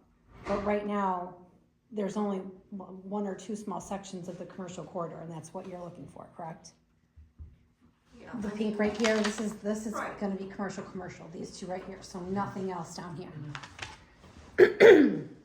Is that what you guys You're wanted? talking about the Dixie corridor? I don't know, I think it's premature to say that. Yeah, I would say it's premature. I would just say for right now, Dixie and M15 corridor. Dixie Highway and M15. I think when we get into the master plan, we need to have the conversation of what does that corridor look like? Almost like a clean sheet of paper approach, right? So is it just this pink, or do we wanna expand it a little bit? Is it, you know what I'm saying? So I think I don't wanna pin us down at this point, almost approaching it with a fresh look. Just wait 10 minutes and then we're gonna do that. And don't forget, there's the Dixie overlay. Yeah, no, I get it, yeah. So I think I have enough direction on our commercials. Is there anything that's otherwise missing? Otherwise, we're gonna evaluate zoning ordinance for new uses. New commercial uses come out all the time. Industrial is similarly played to the commercial idea, but it's making sure you have facilities, making sure you're not having incompatible uses, make sure we have performance standards, so like noise, protect our public safety, welfare, and make sure that we're encouraging that new development. Then the last category is talking about infrastructure, so making sure that we have proper infrastructure that's regarding extension of utilities, and it's advocating for investment in a bunch of different utilities. So the issue is that there is no easy way to facilitate those discussions. So otherwise I would list you a partner and list you grants, which they do exist, but you have to have a lot of partnership to go in that to give a little bit more meat on that bone. And that is all the goals and actions. Is there any other comments or concerns?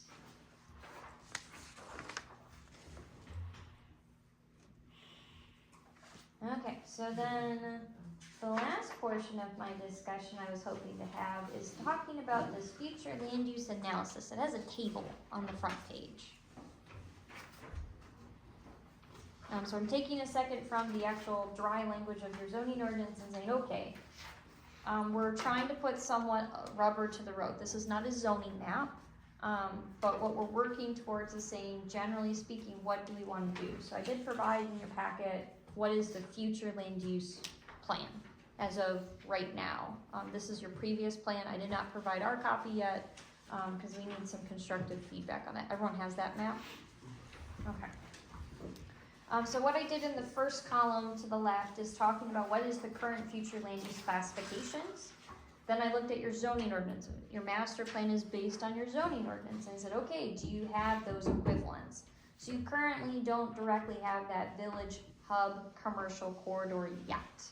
That's not that specific downtown component. That's in your previous zoning map, which was as B3, you kind of have it as that commercial. So we haven't committed to the full downtown concept yet from that standpoint. Then you have commercial corridor, which kind of consolidates two different zoning districts. You have industrial, which encompasses your flexible corridor, your I1, your general commercial. Extractive is one of those that you have as a separate zoning districts. So mining operations usually pick two different ways. Either one is its own zoning district, so you can control it at the rezoning level and special land use, or you have it as specifically a use that's a special land use in different zoning districts. Your community does both. Some of those I would probably say is under the consent judgment component, but you have gravel pits that are all over the land use spectrum. Usually communities pick a lane, so it's more predictable. If we want those to be redeveloped as residential, do we zone them residential and then they have a special land use now? You typically do not look at the future use for gravel pits when you're looking at your zoning specific. For future, that is important to keep in mind, because it's opening the door to say, what can this be? Is this gonna be a more dense single family or dense commercial, or is it something that you wanna see lower intensity, which is that agricultural?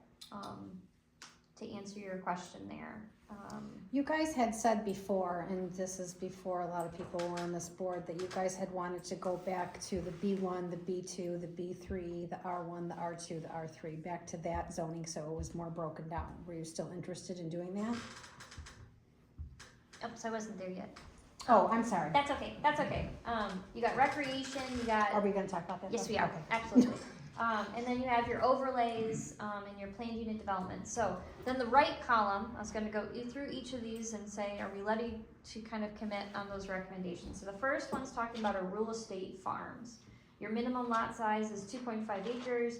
I think this makes sense to keep, but my question becomes our open space concept. So if you look at single family residential, the minimum lot size that you allow is the 300 square feet, so significantly smaller acreage size. So I think you can keep it, but I think one of the things you currently have in your community, so if you go to the Oakland County map showing how big the lots are, you can, the previous master plan shows that we're only really keeping this in very specific pockets, but you've already developed where you have subdivisions throughout your community. And so my question is do we have more of a plan, or do we ready to confirm to a plan? Because public engagement results was that we did not want to see a bunch of subdivisions starting to be developed. Is that a fair synopsis? That's still our attitude? Okay. Yeah. So the land use control goes to, there are different limiting factors to say these are the appropriate locations for single family. Most communities, you can hang your hat on your natural features. But those are everywhere in your community. So by putting that as a benchmark, you're kind of saying a subdivision could be almost anywhere. And so do you know if there's a limiting factor on where these subdivisions could be? In your previous master plan, it really focused them more on the Ortonville surrounding greater area. And then over on Tripp Road, it has that cluster. And then at the bottom of the road, do you have a nickname for that square area? That one? No, I don't even know what that is over there, to tell you the truth. That might But have- what he's behind, what's the red? that's the gravel pits right there. Yeah, it is. Is this Gravel the pits. gravel? This is Yeah. gravel pit right here, and here's this, and it's really not all that. It's just these, like, a couple little houses right here. It's not as much as it, So it's showing densifying that whole yeah. area. But the gravel pit, I mean, you usually turn them into subdivisions. That's usually what they the normal. turn into. So I guess first question, so it sounds like we do want to limit where subdivisions could be developed. So articulate for me, what does that look like? Is it still based on natural features? One of the things you already do is that you have an open space concept where if you have 10 acres, let's say there's wetlands on 5, you generally allow them to have smaller parcels because you're clustering it together, because you're keeping the wetland as open space and preserved. So you're kind of trying to balance developers' rights and wanting to develop property, but at the same time you're preserving the overall open space concept. So that's option number 1, I guess, is it's still based on natural features, which you have a lot of all over your community. The other thing you can do is you can locate it on specific roadways or in specific parcels, which is what it generally shows, and you say, hey, if you're around this area, yeah, you can expand it. I would recommend probably with your current zoning map, where you have a bunch of those smaller parcels that are already zoned that R1, I would probably pull them into that. But again, if you're looking at master planning as broad brush approach, typically language you say is or you're adjacent to other residential. From the very beginning, when I was on this committee, we were talking about if somebody took, let's say, 50 acres, and they wanted to develop and maybe only give an acre here and an acre there, but they had to leave open land so that it would only, let's say 50 acres, 2.5, 20 homes? Yep. But you have to leave a lot of area to the air, the trees and things of that. That's what I remember from the 90s. Mhm. And that's, I think, what all of us kind of want. Mhm. You can have a smaller parcel that's your own land, Mhm. but there's still lots of trees and openness around. Yes. Isn't that basically what a PUD and a site condominium is? Yes. Behind my house. And we allow that in our zoning ordinance, right? PUDs and site can. Yep. Okay. But I'm trying to figure out, so the concern was overbuilding. Yes. And so if your criteria is that you have to have a natural feature to preserve, that is everywhere. You have wetlands everywhere. You have ponds or woodlots. And so if we want to control that, we can try. If that's something we feel is more of a private property development and growth thing, that's what we can do. But if we do want to be more aggressive in the preservation model, we would want to limit where that makes sense. Well, not just where, but we want to increase the minimum lot size. You see what I'm saying? I don't understand. All right, More than so- 2.5 acres? No, she's talking about the 30. Oh, Yeah, The for the 30,000. multi-family, it's Okay. set for 3, which would mean, I mean, or is there a restriction in terms of minimum size lot per house or something, if it, let's say it's a subdivision, I don't it's just know, that 30 acres with. what the- does that minimum lot of 3 3 acre. acres mean?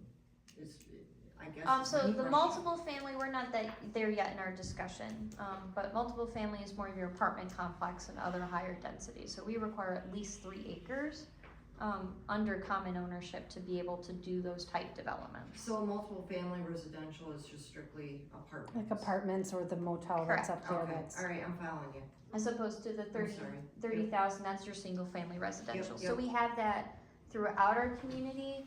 Technically, you can relocate it. The mindful thing is now you're creating non-conforming lots if we change that size. So there's already, Yeah. I wanna say there's over 100 parcels that are probably at least under some level of subdivision. Not all of them are actually in subdivision developments though. Does everyone looking at the zoning map? I can bring up a big copy, I do have one extra. I'm looking at the future land use plan. So I'm trying to look through all the maps. So here's a big one of your zoning. So hopefully that was also in your packet. So, This one? It should say zoning map at the top. current zoning, Yep. the one, is there one without errors? This one No, just has- this She map added has, it so then she would. make it this very map is clear. not 100% accurate. That's why I wanted to put that on there for Yeah. anyone that's staring closely at it. Yep, so this is what was in your previous master Yeah, plan. yeah. So what I was trying to do was just kind of from that record. But there are, so I guess what's been happening is people, I think, have been requesting rezonings, and we don't have a very good way to say, well, no, because the only single, because it's everywhere, Yeah, the small lots. So we can either acknowledge those are nonconformities and that we don't wanna see those perpetuated, and that we only want subdivisions to really grow in these 4 areas based on the previous. Or we're okay with that, but we want them to be focused around natural features. Not all of those are, but at least it gives us more context. Madam Chair. Go ahead. So, here's an example that I'm just thinking of, a lot of our single-family residentials, like easy on, easy off to, major thoroughfares, and wouldn't be in areas off in a rural road or anything like that, so, single-family residential areas could be, the corridor between 75 and Dixie Highway, and maybe, and to the east of Dixie Highway, and maybe a certain limited zone from, on either east or west of M15. You know what I'm saying? So you could focus the single family residential master plan in those areas where it's a little more dense population, because also that's our extractive zones too, between the two, the expressway and Dixie Highway. So in those. Goes to like auto repair shops, you put that in the B2 classification. But I don't believe you currently have the one that's just for the uses you don't want in a place, you're not that limited in your current zoning code. Well, I do know many years ago, the home park guy came, he wanted to look at the books. He looked at them, and he started to leave, well, why do you wanna look at our books? Oh, I wanna put a mobile home park in here, but no, you got too much money and you'll fight us and we'll lose. Cause we did have areas, quote unquote, set aside. Yep, and I'm proposing you don't change your mobile home park, as a zoning classification, so I think that one makes sense to keep where it is. Yes, yes. But once you get into your commercial uses and how do you discern that, you do not have one just for the adult entertainment uses. And I think generally speaking, you've had the two, and it probably makes sense to keep just two. I mean, I'm okay with B1, B2. I mean, to me, it just makes more sense. It's a little confusing otherwise, but I don't know if anyone else wants to weigh in. So like, do you want an auto repair shop to be able to be on Ortonville Road? I mean, There's already one there. Yeah, so- But it's in Brandon. it's fine. Yeah. Yeah. So the question, some of my communities go very simple, which most are moving that way, is less government involvement, is that if it's commercial, it's commercial. And it's all in one category, saying if this is light retail or small retail, we're not doing different zoning classes for those. So it's just residential and commercial and that's it? Well, so they have residential, multiple family, but as far as commercial, they have a commercial category. You just discern the level of intensity by it being a permitted use or special land use. But everything is put into one category. Or you can control more of what's what. I know I'm full of options Instead today. of B1 and B2. Correct, some communities just have B. It's a lot of planning commission meetings. Yeah. I think I kind of like the two buckets. Two, no Local problem. versus general. Makes it easy. Okay, I can do that. Next is talking about the industrial versus extraction. So I do need to talk to your municipal attorney on if we remove the extractive zoning district. I don't know what the history is on why mining operations are immediately industrial. Aren't they in every category though? They are also in every category, so it's not very helpful. Can mine anywhere, anywhere. And so typically you pick a camp. Yeah. But as you were speaking to, the reason why you sometimes keep the underlining, you keep that agricultural zoning is because you eventually want to see it turn into a subdivision. So you don't zone it to industrial just to see it go back to something less intense. Unless the intention is once the gravel operations are gone, you do want to see industrial heavy uses at those locations. I mean, I don't think so. I mean, I We're don't gonna think set that up that way. Here are your that pits. was the intent. You got a pit right here, Yep. you got a pit right here, and you've got this pit right here, and now Barry is mining this purple up here. This is no longer a pit, it was an apple orchard that's got contaminated soil that cannot be mined anymore unless you take a boatload of money and take the soil off. But these are all down here. This is all residential right here. This is all a big chunk of our single family residential. This is all homes right here. Same thing with right here, this is a big chunk of homes. And then you get into this tiny cluster of commercial and that tiny cluster of commercial. And some communities just make the extractive because everyone eventually goes to that.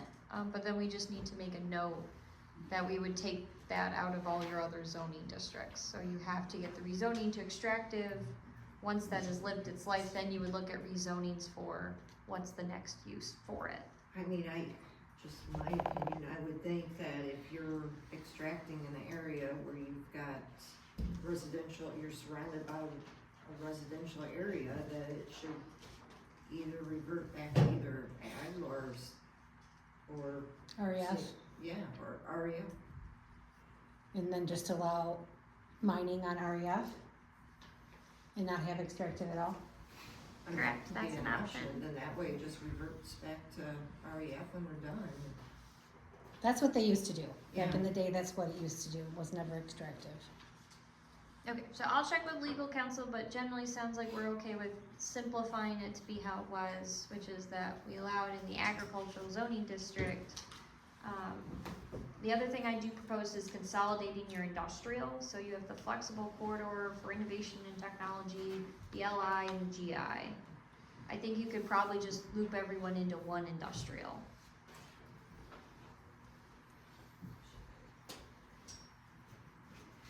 Because currently you don't have any B2, and that's an exclusionary zoning issue too, called a float zone. But- So could we do that and just have one industrial, but then within the ordinance when it comes to policy, we can put in, like if we wanted to slice and dice it, 'cause I assume this was put together because there were just certain areas where you only wanted light industrial. You didn't, or you wanted more So this office is, engineering innovation.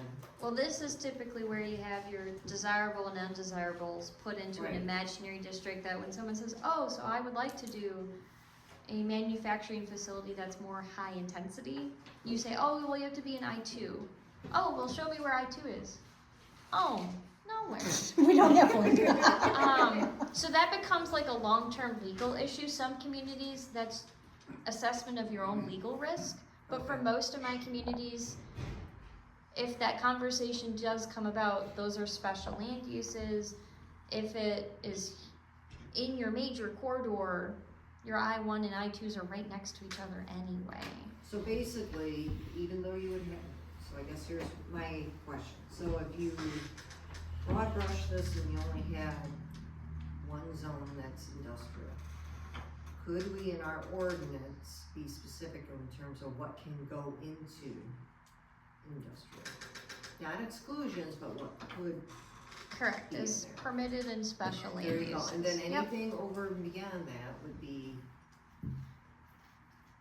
okay, Just industrial, no I1, no I2. I think that's, So you currently only have like 1, 2, 3, 4 general industrial, everything else is light. But your, General industrials are only industrial that allows outside storage. right. So if we take away general industrial, all the And I don't think we wanna do storage on that. Big Sky Drive has to be Right. hidden into You a. don't wanna do that.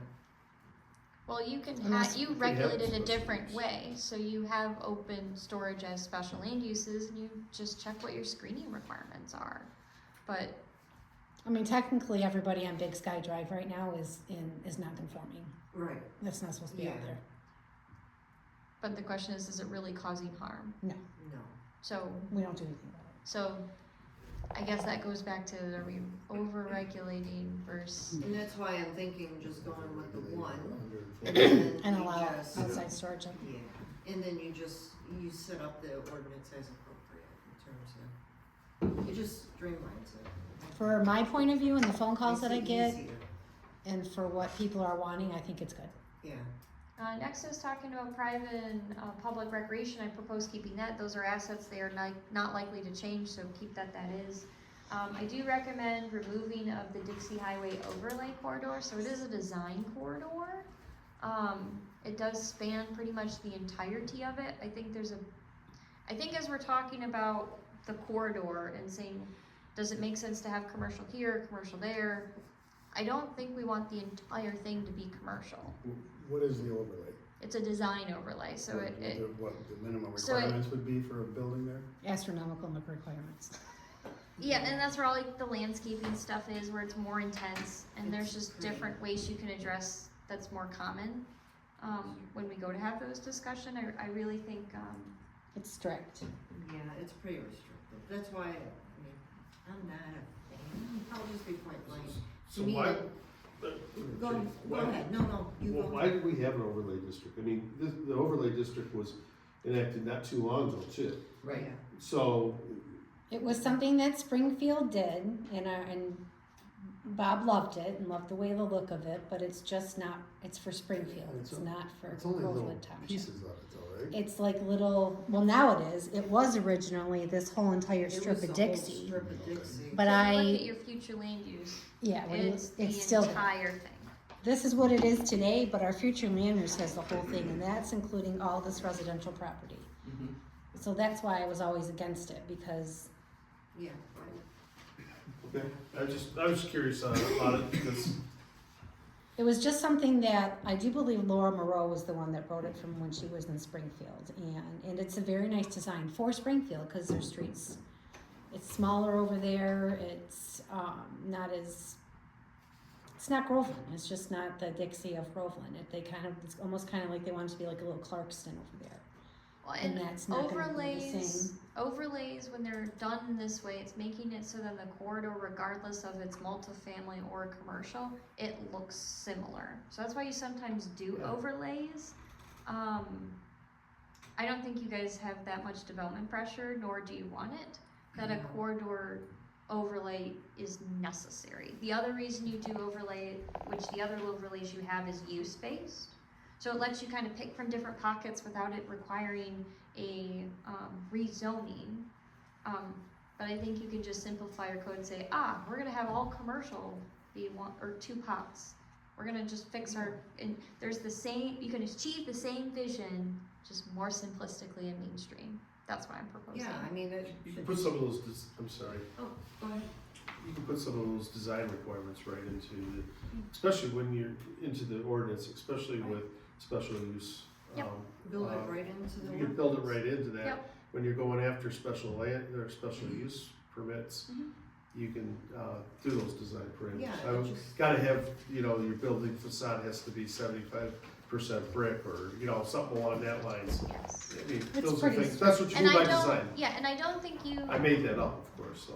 but I don't think I think you want a similar design for what's along Dixie and what's Ortonville, right? We're not saying, Dixie should be currently it's a 25-foot setback from the right of way, the front yard. It's not even it's a parking space and 5 feet. There's no- I mean, you're really pulling those buildings up to the front. Now, everyone has their own policy preference, but I would generally say, I think your residents are more inclined to say something farther Yes, back, farther back. parking in the front. So would that eliminate the whole Dixie overlay and all the standards of it? Well, we have to evaluate it. Okay. So what I'm proposing is that we do remove it and we figure out what do we actually want to make it in the actual commercial zoning, just what is the setback we want for those properties? Well, that's kind of what I was hinting at before.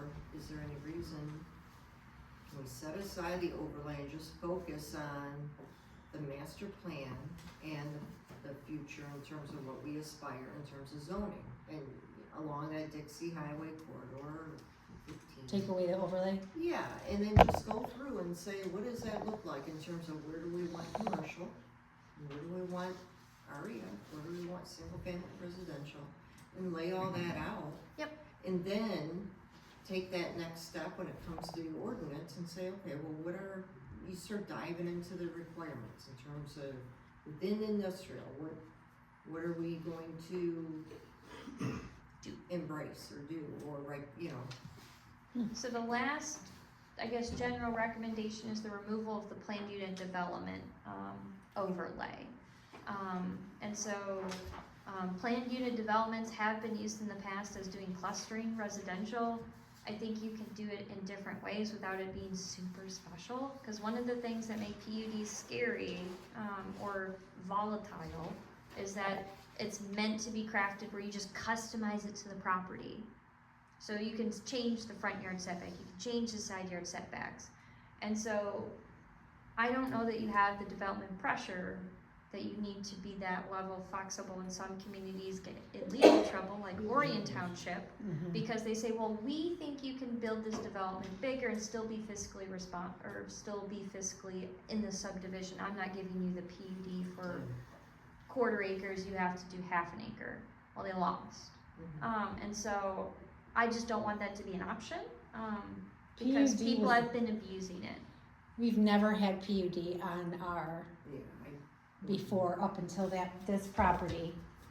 right here, the Yeah, I 40 was gonna acres say, right here which next to one is- Wally came into play, and they wanted it rezoned because they wanted retail up front and, a senior community behind it, but then the DNR got involved and the wetlands and it turned ugly, and now it's still just sitting there, 40 acres of a PUD doing nothing.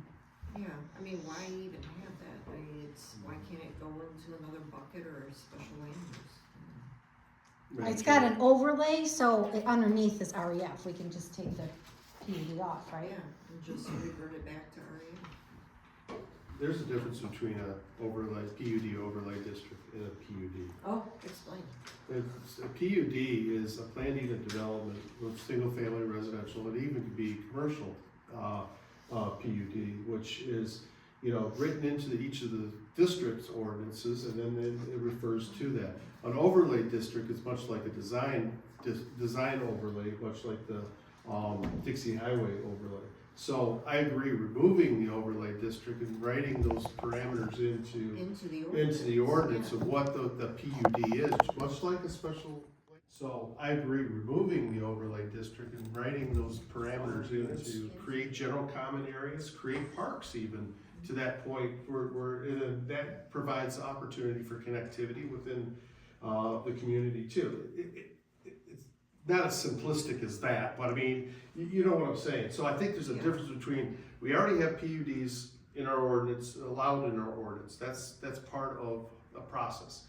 The overlay district's more a design overlay district. So getting rid of those overlay districts, to Caitlin's point, is we just built that into our zoning ordinance. What do we like about the design overlay district for Dixie Highway corridor? And let's build those design parameters into the ordinance. Choose what we wanna do for, but the key thing is when it comes to the actual master plan and the zoning map, take that out of the equation. Just sit down and figure out where do we want industrial, where do we want single family residential, The REF, basics. et cetera. Don't have to worry about it. So it is a little past 9. I'm gonna say there's more content we can cover, but I'm gonna put a pin in it. I think that it makes. We're burnt out. We've had Yeah. really good high-level discussions. I do have some different things that I can, I'm gonna keep the future land use analysis that we didn't finish the exact same, just so then we're not reprinting, you can look at it. Some of the things that are in this is I provide a general description of what this is, and then in the bullets below it are location criteria. So the only thing I'll tease you on is, again, master plans are bubbly, it's generally this. And so this is my way of being flexible to say, these are location that it has to be. So for example, is it along a paved roadway? If the answer is no, then no, that's not an appropriate rezoning request. That's what we're really building towards. What level of flexibility you want to do? Paving a road is a matter of money. And that a level of appropriateness and level of growth. So I won't get into the rest of that. I think what we'll do then at this next upcoming meeting is we'll continue to talk through the future land use.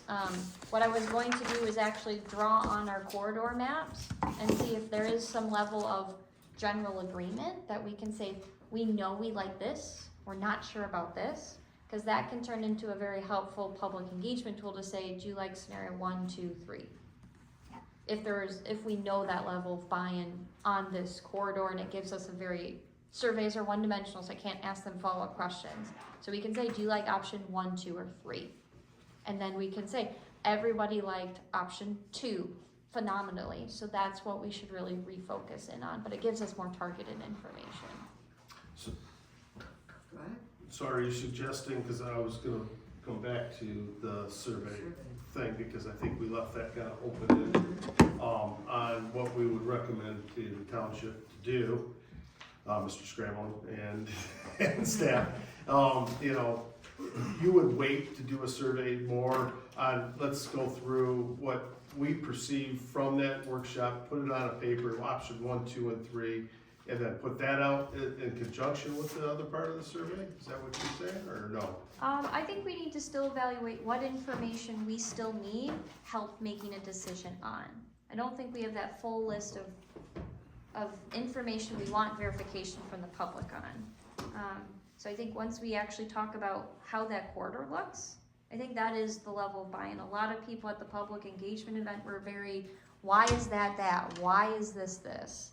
And I think that's because people hadn't seen the new zoning map, which is significantly different than the one you had 2 years prior to that.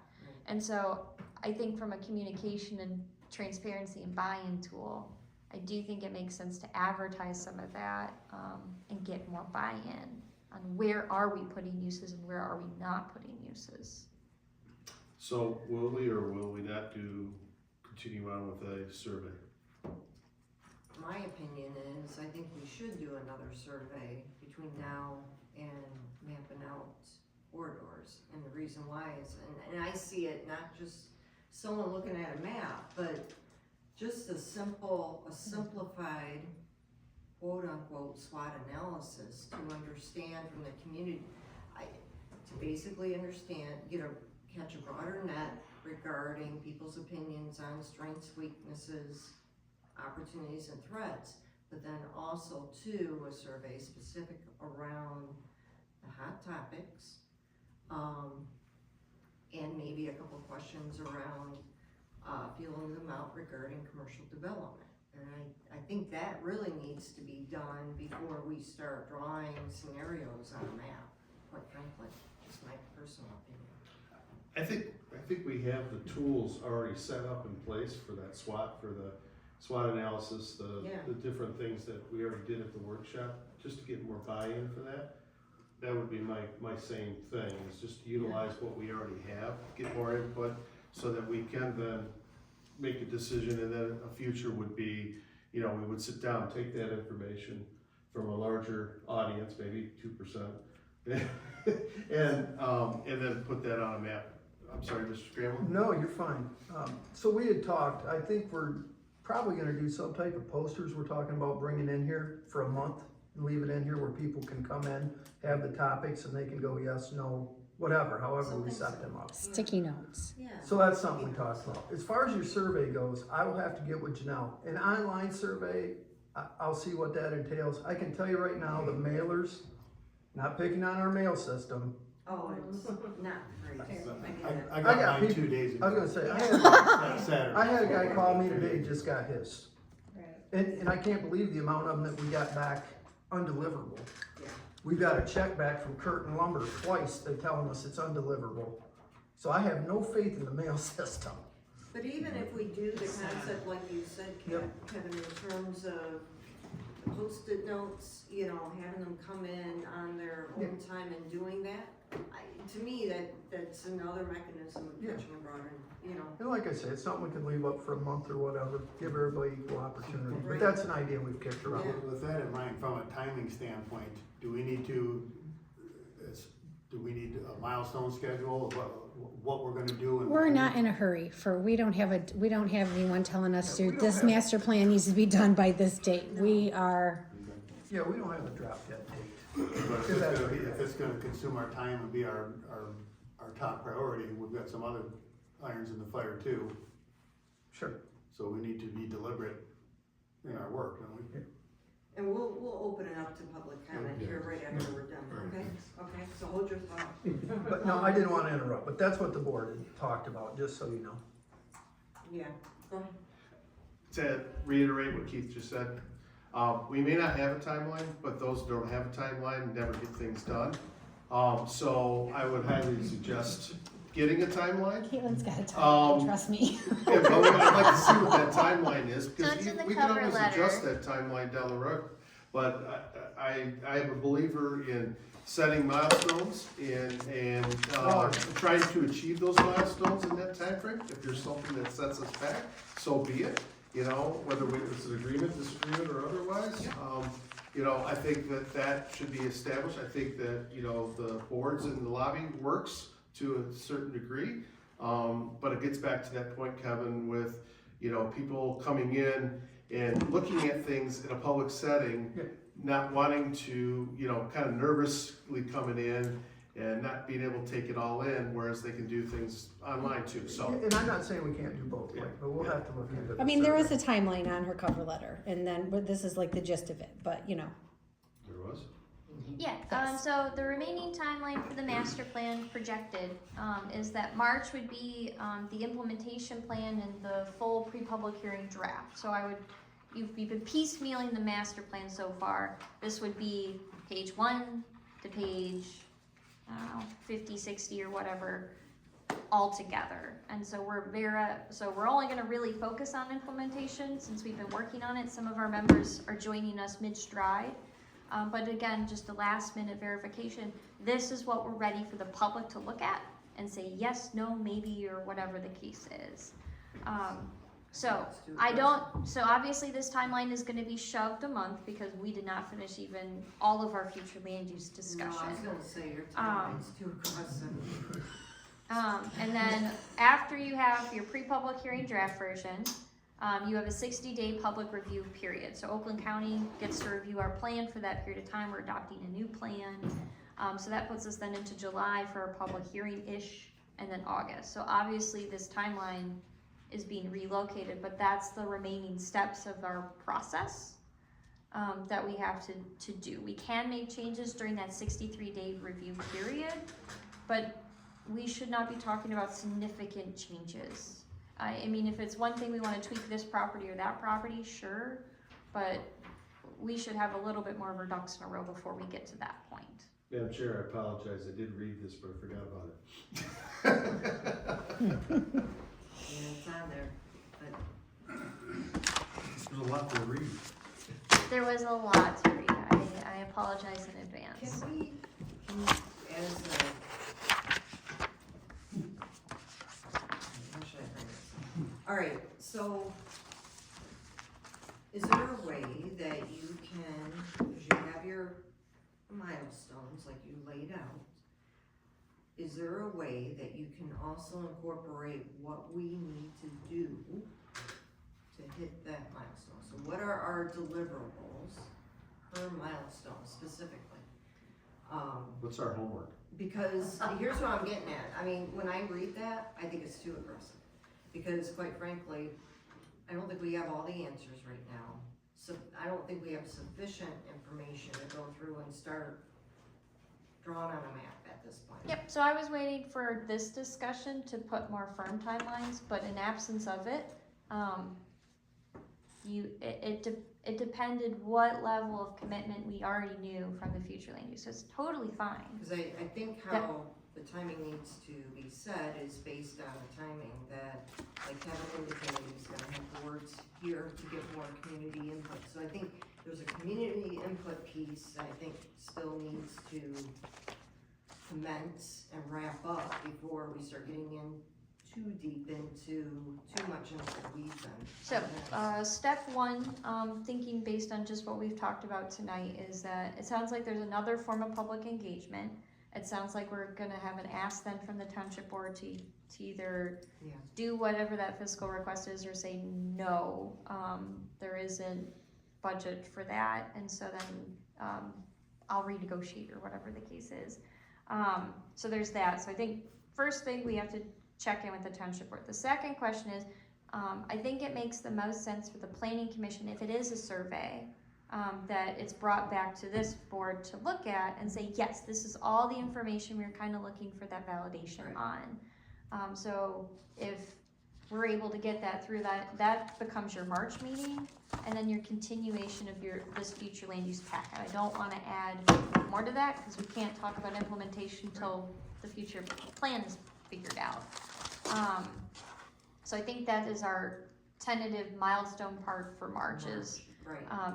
And then once March's meeting, when you have confirmed the public engagement, you do want to allow probably around a 30 days. So you want to at least, once it's already drafted, it doesn't take us long to upload it. But you do want to have at least 2 major pushes, usually 2 weeks apart, just to make sure that you're getting a new group of people that, oh yeah, I didn't do that the first round, or giving time for the newsletter. So that brings us then into April. We would have collection. Then that brings us into May for reporting on those results, any last minute tweaks. That's when we can talk about implementation. We can talk about the plan in general based on that broader public skew. And did it change anything else that we think needs to happen? Yeah. And then that's your pre-public hearing draft then, in May, and then 63 days, 3 months and change, and we kind of move on. So we're still done by the end of the year. So so based on that, can you go back and draft kind of Yep, a so, milestone timeline Yep, so along on my with next- deliverables for each one of those milestones? yep, so the next cover letter would have this updated timeline. So for the remainder of the project, that will be an item, just to make sure that we're working towards that process. Just a quick note that the last master plan took us years, 6 years to finish. 4 or 6 That's too years. long. That's too long. So this is, if we get it done by the end of the year, I'll be so happy, You're way ahead of schedule, Mike. so happy. Way ahead of schedule. And the Dixie overlay was a big part of that. Yes, the I just thorn in came my on side. Are we, commission and I don't do that. are we good with this? And, Good with can the, we move on to public comment? Are we all right? do we have it, we have unfinished, don't We have other stuff, we have annual report that still needs approval. I've got public comment as my number 8. Oh, I'm sorry, yes you do. Yeah, yeah. Oh. So why don't we open it up, cause I know a couple folks in it, and then Yeah, so we'll open it up for public comment. Okay, well, hopefully I remember everything I wanted to say. Sorry. Well, it's okay, Name please. I was Wayne Ponton, 7181 Perryville Road. Okay. I mean, it's something I've said at many of these meetings before, and the general concept is want to keep the township rural, but we live close to Dixie Highway, and I don't know, it just, to me, I've seen the looks on people's faces when you mentioned about maybe putting a car wash across the street, and nobody wants that. Well, that's in your backyard. All this development that you're talking about is right in our backyard. And it just seems like we want to keep it rural for the township in general, except for people that live along Dixie Highway and or, M15 areas. So, I don't know if I fully understand this overlay thing as well even, but my understanding was it was supposed to give it I don't want to, pleasing is the right word, but a decent look from the road. And so far, from what I've seen, some of the stuff in our area, I'm not that impressed. 'Cause, we haven't I mean, had you look anything at- new. We haven't had But the anything Rock new. Manor is relatively new, and that's an eyesore to me. No, that's not new, that's been there for a while and How long is a while? I mean, It was before the this Dixie code. overlay, Long before the overlay. yes. well, all I'm saying is The only that, new one is the power sport, Yeah, what's it called? Holly, Holly I mean, Power Sports, that's the we've lived in only new same one area we've for had. 30, I've lived on the same road since I was 3. So, I mean, I'm Perryville, so I mean, I've seen what's changed and, the Rock Manor didn't look like that one before they started building it. To me, it's He an has put a eyesore. berm up that was supposed to, Yeah, but yeah, I mean, I think that the idea of making it look good from the road should be considered. And if that overlay is part of it, then I that don't know should if you still. could make it good without building a complete wall in front of Rotten Manor. The good Well, thing again, is. we were told with the It's ORV public park. comment. Yeah. And I know you said the ORV park's being addressed, but that was promised as well, that, you weren't gonna, there was gonna be trees and whatnot there. There's a fence, that's it. So, I mean, if this is the way we're going to be making the Dixie Highway corridor look, then, again, it should be for everyone in the township and not just the ones that are close to the township or the Dixie Highway taking the brunt of this development. I just think it's wrong in that respect, so, Okay, dutifully noted. Good comment. Melissa Ford, 5788 Grange-Hall Road. I also live by Dixie Highway in Grange-Hall, just right around the corner. So I'm very close to where a lot of this is being planned. I think this was a great discussion. I appreciated the master plan meeting. It was great to see all the turnout. And so I think with all this conversation, if we're going to do a follow-up, because I think it's really important that we get everybody's input, people who live close to where this development could occur, people who don't, people who haven't been involved before. So I'm thinking, Janelle mentioned she was gonna do a newsletter, I thought, and put something on the website, on the Groveland Township website that said, like, if you want to subscribe to this newsletter, subscribe here, put your email in. That would be a great way to get people's emails and get them to, you know, do like an online survey. So I was just thinking, and I haven't seen that yet, but that's a great idea. I love, Kevin, your videos. Those are super, I think people do look at those. They do follow those if they can somehow be on the Groveland Township website themselves, so they don't have to search for the YouTube. Another great place where you can say, hey, we're doing a survey, we need your input, you gotta come here to the website to put your information in. But when you do that survey, I would just stress that you guys actually start it with like, what are the goals of our community? Because you did get probably enough of that information at the master plan meeting to say like the goals that I've heard here are public health and safety, protect our water source, protect our up north recreation character. Start with that so people at least have an idea of what you're asking them to comment on.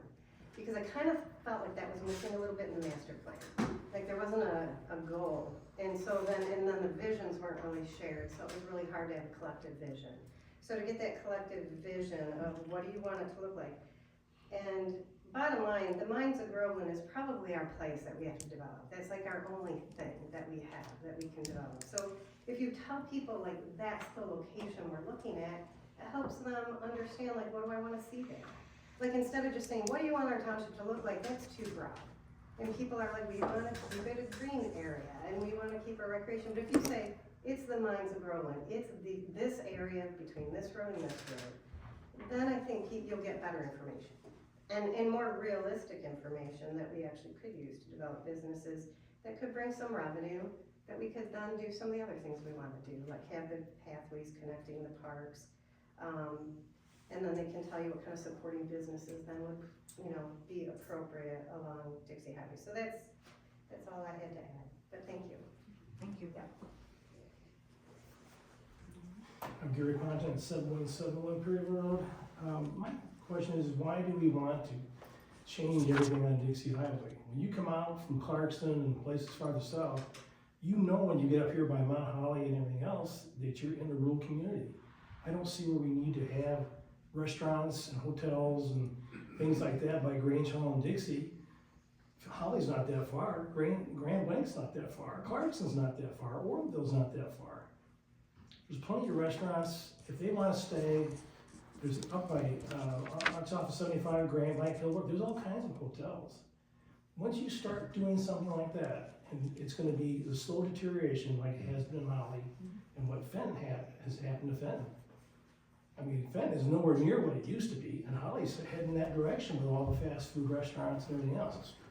The Dixie Highway is, you're out of the city, you're back in the country again. It's more like up north, even though we're not, Alpena is still the up north, and it's still, many people travel that road.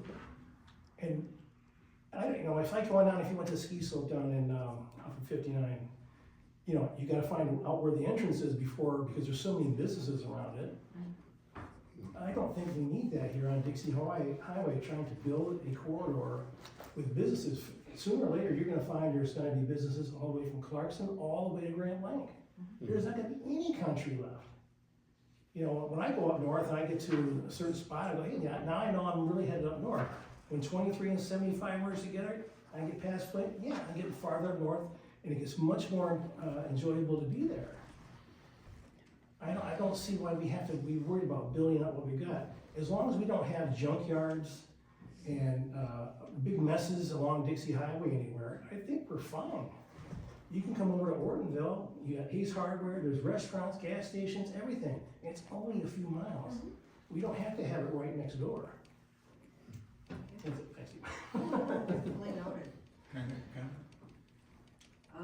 During public comment? of, or Let's just keep it in the Yeah, public. let's keep it to the. cool. Just to subscribe to this gentleman's comment. Who are you? Your name? Oh, Yeah, just restate your name. I know you're here a lot. My name is Radhika Phillips. There you go. Some time ago, you already talked about considering what the adjacent communities do. So this gentleman had a good point. There are things that are already happening north and south and east. So it's a pity to restrict to the thinking, the planning to our 6 by 6 miles. And the other thing, I suffered in our meeting with 115 people. I didn't know what I need to look for, what I needed to look for, what options there were, what should I look for, just like you said. So probably in this letter, or I don't know how often it's going to happen, that are going to be the letter that, the information letter that it's supposed to appear based on our signing, our emails on Like the the website. survey, are you referring to, or something like that? Is that what you're, Yes. okay, It should say, not only come here, but this is what you should think about.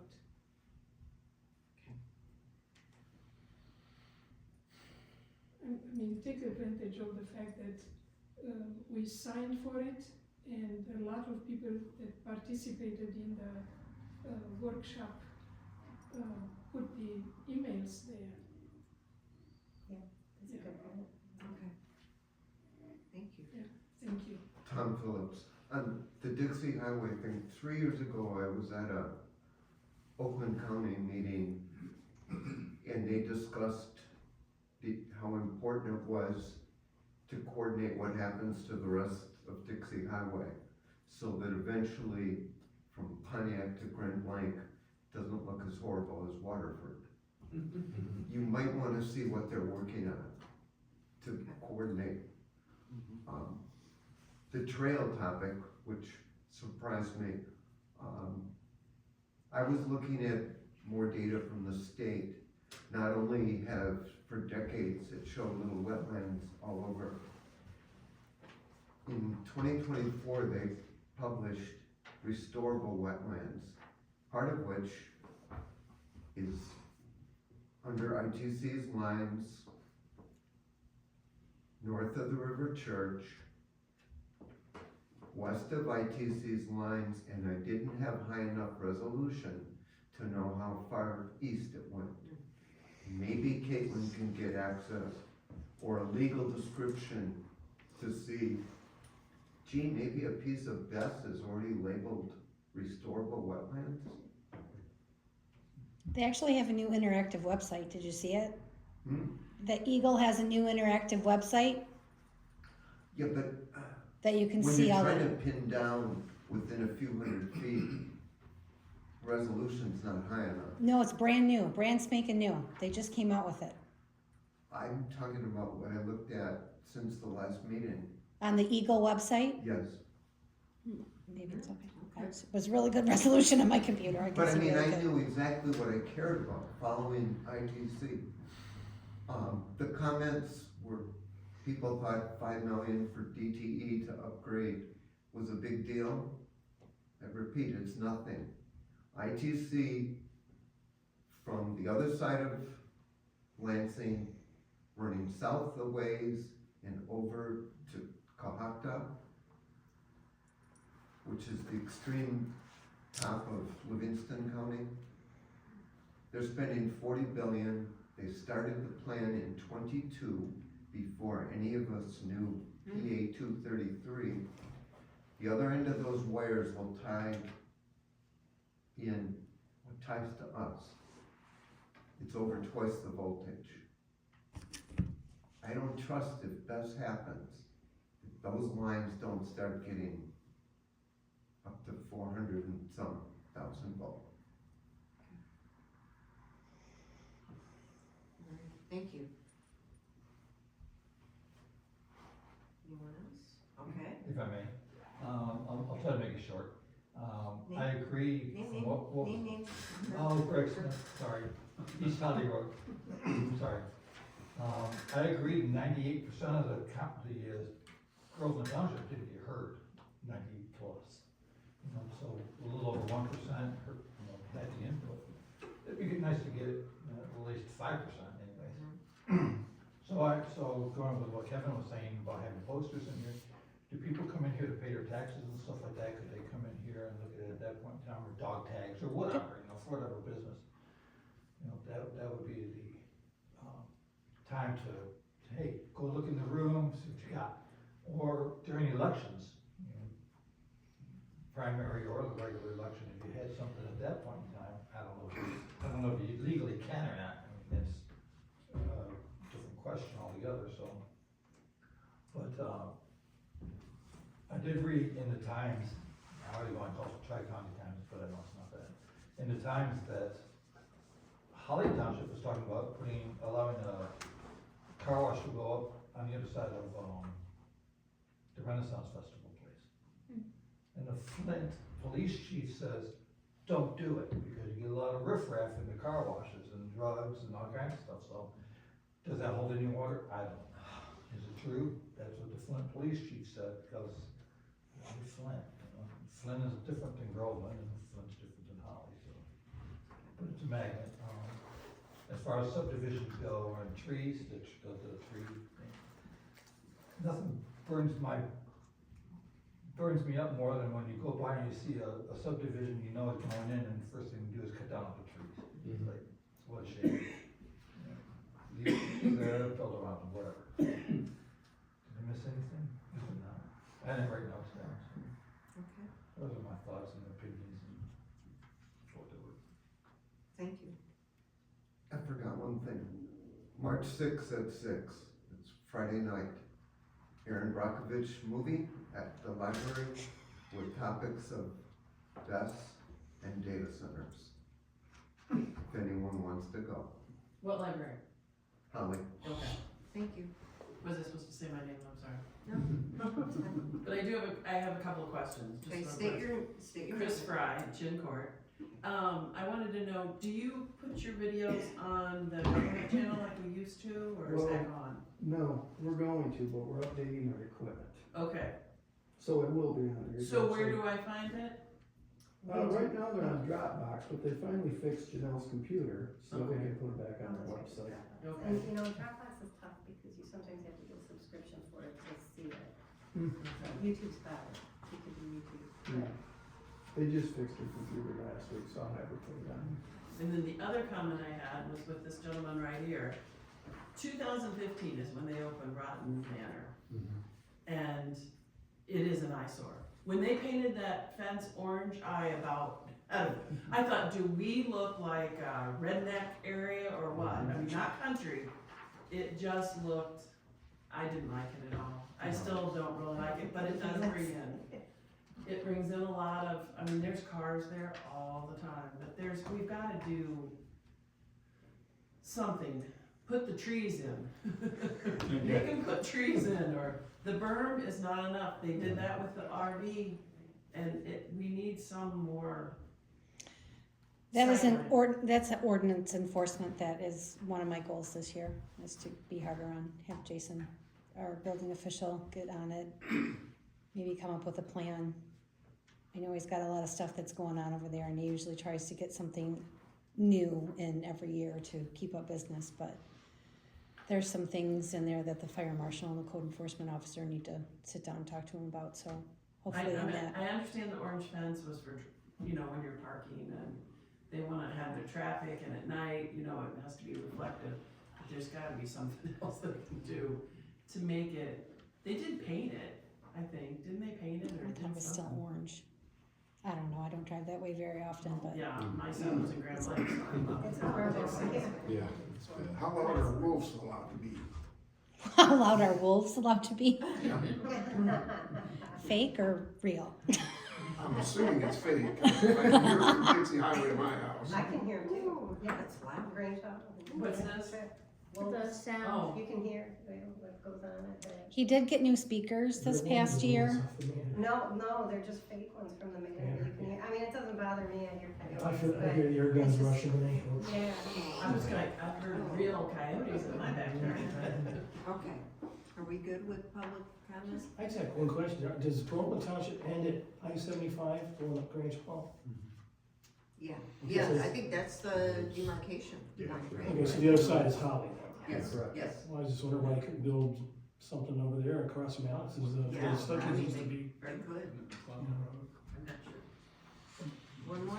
Greg Smith, may I just make one more little quick comment? And then, Possibly, all of us. The mines of Oakland and the development that you're trying to put there, if I was a shop owner, I'd want to put an auto shop in there with welding and stuff like that in case people break their ORVs and stuff like that. Whatever, that's just me. But I don't get this side of Dixie Highway very often because I live west of 75. So I either go to Fenton or I go down to Clarkston or Auburn Hills, whatever. So I never go to Ortonville for anything. So you can have a nice downtown in Ortonville and I'd never know anything about it. The same thing with Dixie and, when I was skiing, I'd go up to Mount Holly all the time, but. Grange Hall? Yeah, and Grange Hall, I mean, it could be developed, sure, and, I mean, I've got some pretty awesome ideas in my opinion, but I just don't have the money, but I suppose I could find the backing. But anyways, beside the point, you've got all the other restaurants up and down there. You got the Locry Pizza, which is basically a vacant strip mall. Yeah. And you got a couple bars here and there, a barbecue joint, and the Bottoms Up Bar, you know, which is okay, but, and then the Rock, what's the Rock River Rock. Restaurant, River Rock? River They're Rock. open, they're not even open 7 days a week anymore, so. Yeah. Again, what are you gonna draw? A McDonald's? A small comment. I know you are working on having a new website. Am I right? Yes. I'm thinking there are a couple of old videos there that are so not appropriate or. I think they're gone. I'll check for it, but I think they're gone. I hope so. What? Okay, all right. Kevin, I'll make sure. I'm on it. Okay, we okay to close public comment? We good? All right, let's close it. All right, so number 9, unfinished business, annual report that needs to be approved. So hopefully everyone had the opportunity to review it. I don't know if we wanna go through a synopsis or move right to a motion. I mean, went through, everybody was good with it. There was, someone wanted to put a pin in it because of the things that we have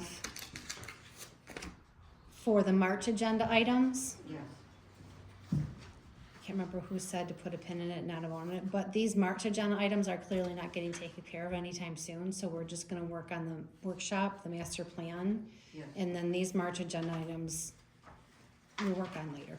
So do you want to edit this, or do you think it's?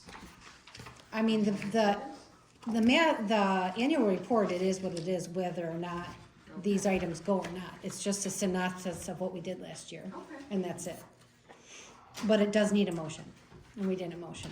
All right, so I'd like to entertain a motion. Does anyone wanna make a I'll motion? make a motion that we approve the Groveland Township Planning Commission annual report to the Township Board calendar year 2025. All right. I'll say it. Okay, Oh, should be. Yeah. who did it, Lynn? Lynn, was that you? Yes. Oh, Keep my name I out. thought I heard a quiet little. Any discussion? Yes. Mines. We didn't do it last year. Mines will be in April, no later than April, I promise. You promise. Yeah, I do. Dave Wardeen from Keith Engineering promises, let's say that. Hopefully he is watching this video. Okay, thank you. Okay, so the motion's on the table to approve the annual report to the township board. I don't think we need a roll call, right? No. All right, let's just do a voice. All those in favor say aye. Aye. Opposed? Okay. Approved. And then we're just- Now, back to the agenda here. 110, just a review on the March agenda items. I think we kinda all about that? I mean, they're too much right now. We have other text amendments that we still haven't finished looking at, the accessory building, the chickens, I don't think mining was done, but that's only requires the township board review. Yeah. So there was the batch of text amendments that went to the township board, then got sent back. Okay. And so we still have to finish those, and so I recommend we finish those. And then we have the battery energy storage facilities and the commercial facilities, commercial solar facilities. Those are, I think, more pressing pursuits. It's my understanding that these have come up over the last year as far as inquiries. So we can talk about them probably in like the public hearing period for the master plan, cause people have asked the question, but nobody's like, here's my application, figure me out. just this, well, the PUD, someone's may or may not be turning in an application for something over there. They're not too sure what, but I'm not holding my breath. Unless that we're specifically concerned about tiny homes, tiny home communities, short-term rentals, and shipping containers. But a lot of those have non-conformity or components to it, other than probably tiny homes.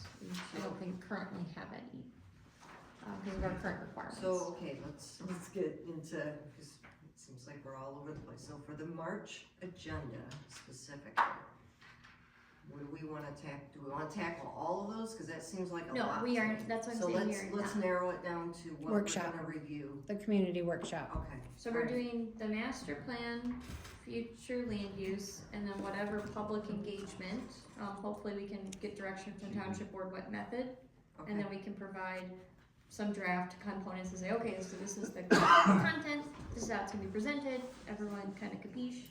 And then, may or may not be mining, dependent upon, I'm gonna say no. okay, we're gonna say I'm no. gonna say no on mine. I'm gonna say it's gotta be in April, and then if they don't have their permits, then they just, Cause we could process some of them, you don't have to process them all I together. didn't wanna have to have 2 planning commission meetings. On mining? Yeah. It